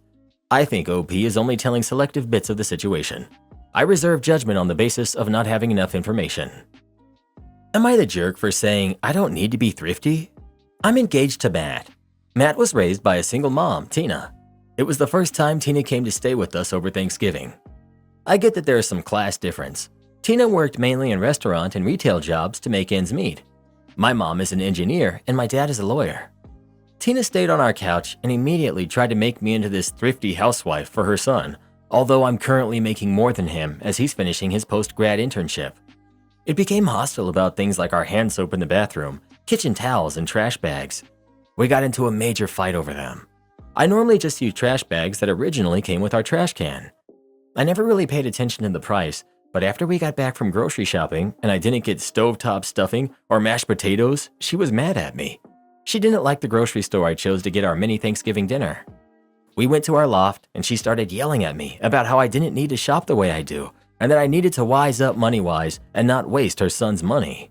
Again, I make 6 figures while her son is wrapping up his internship.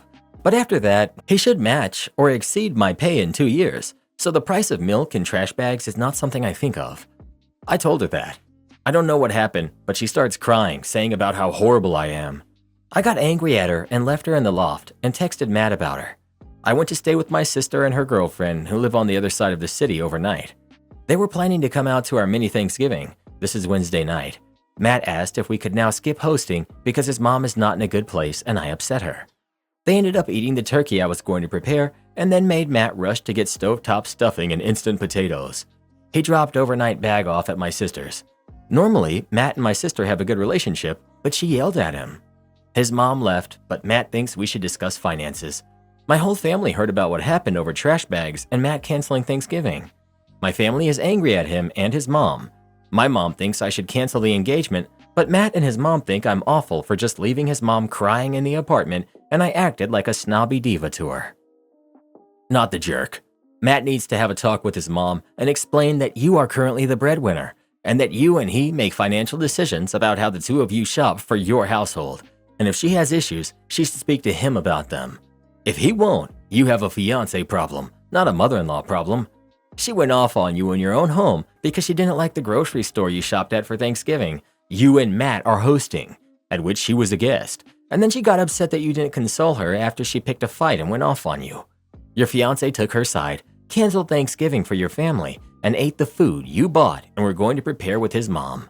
Because you upset her. Never mind that she started it and she upset you in your house. Rude Karen assumed I was flirting with her and tried to reject me. Huge mistake. This was back in '08 or '09. I was in Ecuador at the time. I was staying at a hostel and was there for just over 3 weeks. Less than a block away, there was an Irish pub. This pub had really good bar food that wasn't on the menu of a lot of other restaurants in the area. So because of that, it was a mixed crowd. Popular with locals and backpackers because of the proximity to the hostel. I'm at the bar with some other guests from the hostel and we're expecting a few more to join us.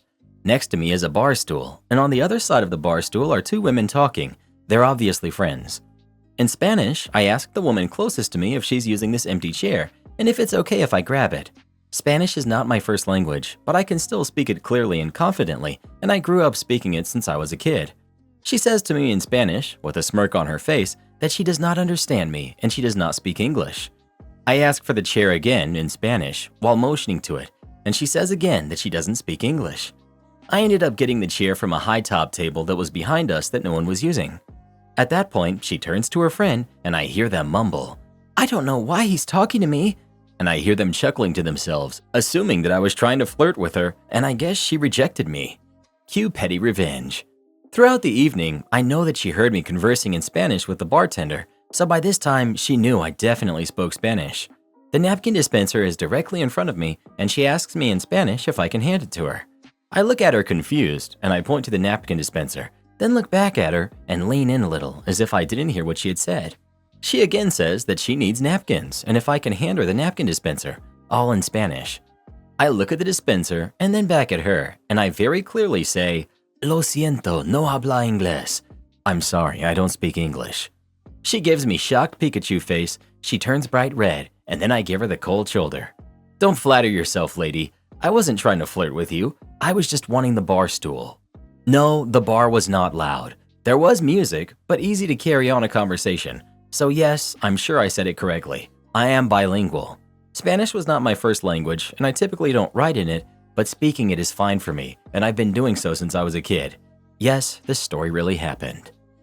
Seems to me like she might have been the one doing the flirting. Am I the jerk for making my husband pay for a mistake out of his allowance? My husband and I have an allowance system that prevents a lot of arguments about incidental spending. Both of our salaries go into a joint account for all bills, investments, and agreed upon purchases. The allowance is a smaller amount, $50 to $100 a week, but always equal for each of us, that gets moved to separate accounts for each of us, with the understanding that we can spend this money on whatever, no permission needed. Usually it's spent on individual hobbies and splurges. This works well for us. Today, I was looking through my husband's credit card bill that I had used recently, with his permission, to make some travel arrangements. We don't keep any secret bills. This credit card is auto-paid from our joint account.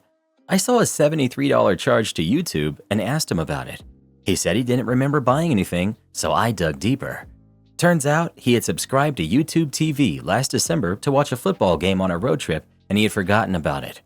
I had no idea because this was his YouTube account, his email notifications, his credit card. The total charge added up to $675. I admit I was annoyed and I made some short comments. You should always set a reminder to cancel these things. If you were responsible about checking your email, this might not have happened. There's a history of him being irresponsible with bills and missing important emails. I manage almost all of the finances. We're in good shape, but I hate the idea of waste. We weren't even utilizing that expensive subscription. He paid that money to watch one thing 10 months ago. I told him that to be fair, he'd have to pay the $675 out of his fun money. He had more than enough in there because he was saving for a bigger hobby purchase. I canceled the YouTube subscription on his phone, then used the banking app on my phone to move the money from his allowance account back to the joint account. I probably should have asked him to move the money himself, but I was upset. I felt more calm after doing the money transfer because to me, the matter was then settled. He got irritated and said he shouldn't have to pay out of his allowance for a simple mistake. I said, everyone has to pay for their mistakes. That's how life works. Maybe I was harsh, but the wasted money was all on him. I don't see any better way to resolve it. He pointed out that we are doing fine financially. We're fortunate that $675 out of the joint account won't affect our budgeting for the month, but it will make a big difference to his savings for his hobbies, as it is close to 2 months of his allowance.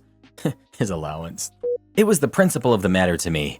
I'm very careful with money, no matter how well we do financially. I'll always look for good deals and avoid frivolous spending. So, am I the jerk for moving my husband's fun and allowance money to pay for a mistake that he made? Edit. I appreciate the responses, as reading the objective viewpoints helped me realize I behaved badly, more punitive than fair. Marriage is a partnership, not a balance sheet, and honest mistakes happen. I reacted out of irritation about the money without thinking about the bigger picture. I called my husband and apologized. He said he didn't blame me for being irritated, as he was irritated about the money too, but he appreciated the apology. He said we could talk later about moving the money back or not. He should be grateful that he has such a great mom. This is how I feel. Like the money is being micromanaged and OP is treating her husband like a kid. I could never. The entire system of allowances, etc.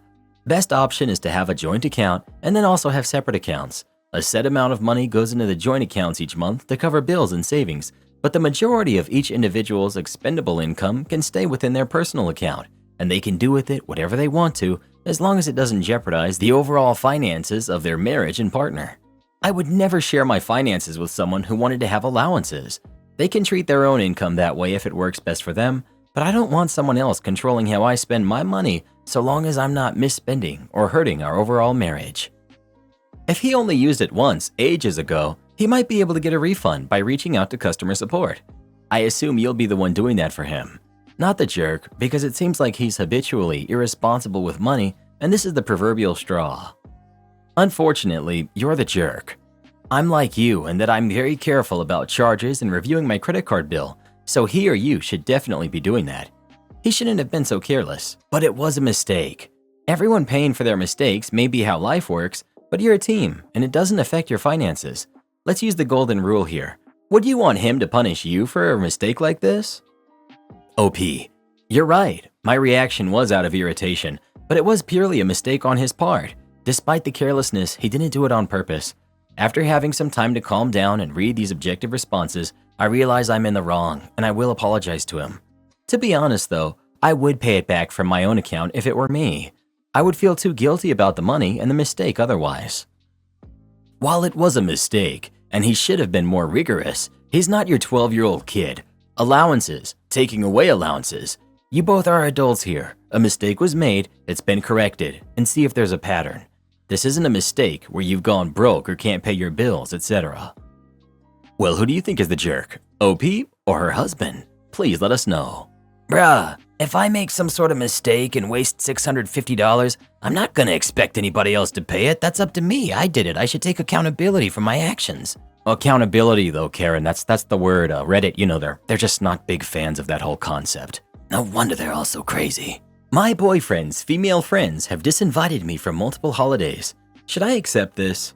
I'm in a long-distance relationship with my boyfriend, and today we've had a really difficult day communicating due to me feeling quite depressed. He's been out drinking all day with 2 female friends, and I've asked him if we can chat about a few important things when he gets home. He gets home at about 10 p.m. and is pretty wasted, so we don't really get anywhere with our discussion.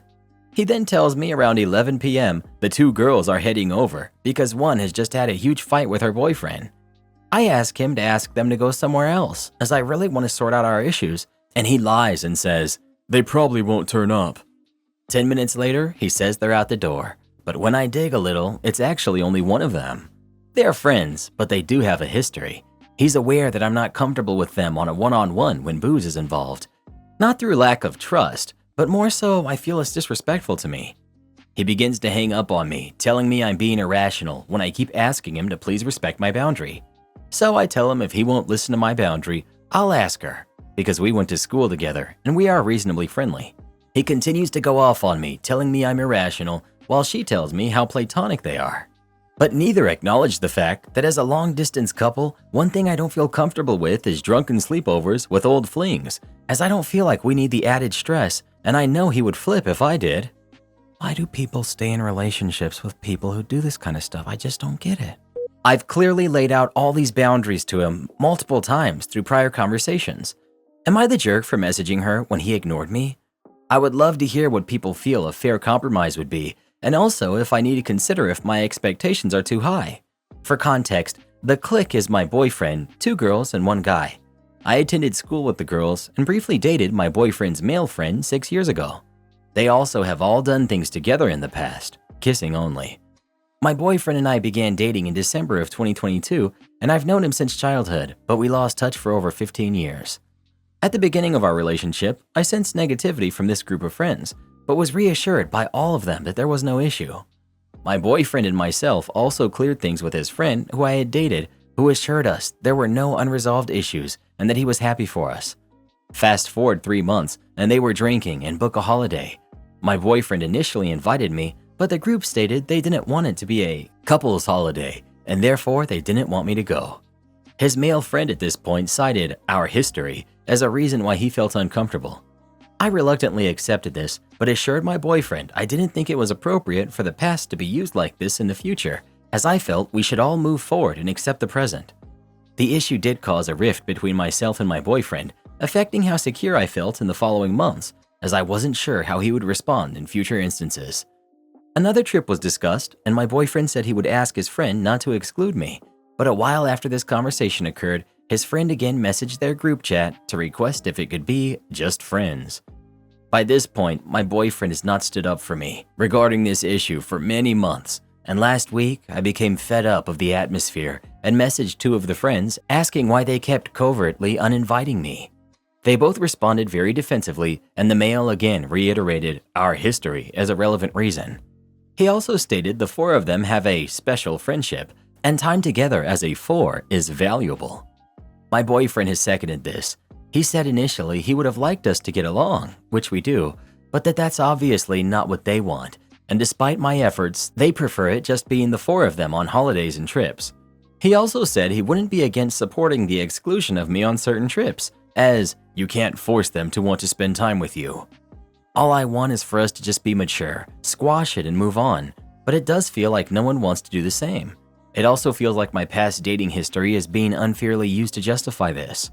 I have no issues with him remaining friends with them, I only take issue with the cliquey nature, and I feel that this can't really coexist healthily with our relationship. I'm very comfortable with conflict resolution and would happily move past this, but I sense these people aren't and won't want to.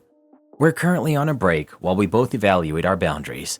I know I shouldn't pass the blame on to his friends, but it does aggravate me that their preferences are having such an impact on our relationship. And rather than ask them to reevaluate their position, he finds it easier to blame me, telling me, "You're letting it ruin us." They really are a childish group, and your boyfriend is really no help. Don't force yourself into that group dynamic. It doesn't sound like it would be fun or healthy for you. If I were in your position, I would develop friends and hobbies outside of him and his friend group. Take some trips without him. Don't make him the center of your life, and don't give the stupid friend group the pleasure of knowing that you are bothered. You should also consider if he balances the time that he's spending with you versus taking trips with them. If not, then you have a discussion with him and decide if the relationship is worth the drama. OP. That's the thing. I generally don't have complaints about how he splits his time. We're long distance, and I live in England for the most part, and them in Ireland, but myself and him visit back and forth.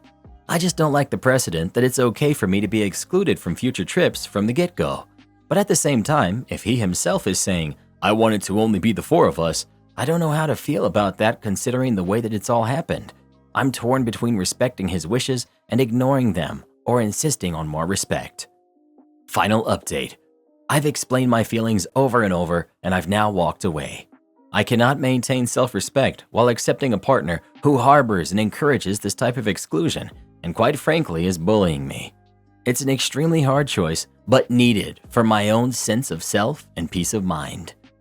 Do this next. Tap here on your screen to come see our new podcast playlist, where you'll find thousands of hours of the best stories you've ever heard. Or tap the one on the right. That episode is specifically just for you, based on other videos you've enjoyed the most.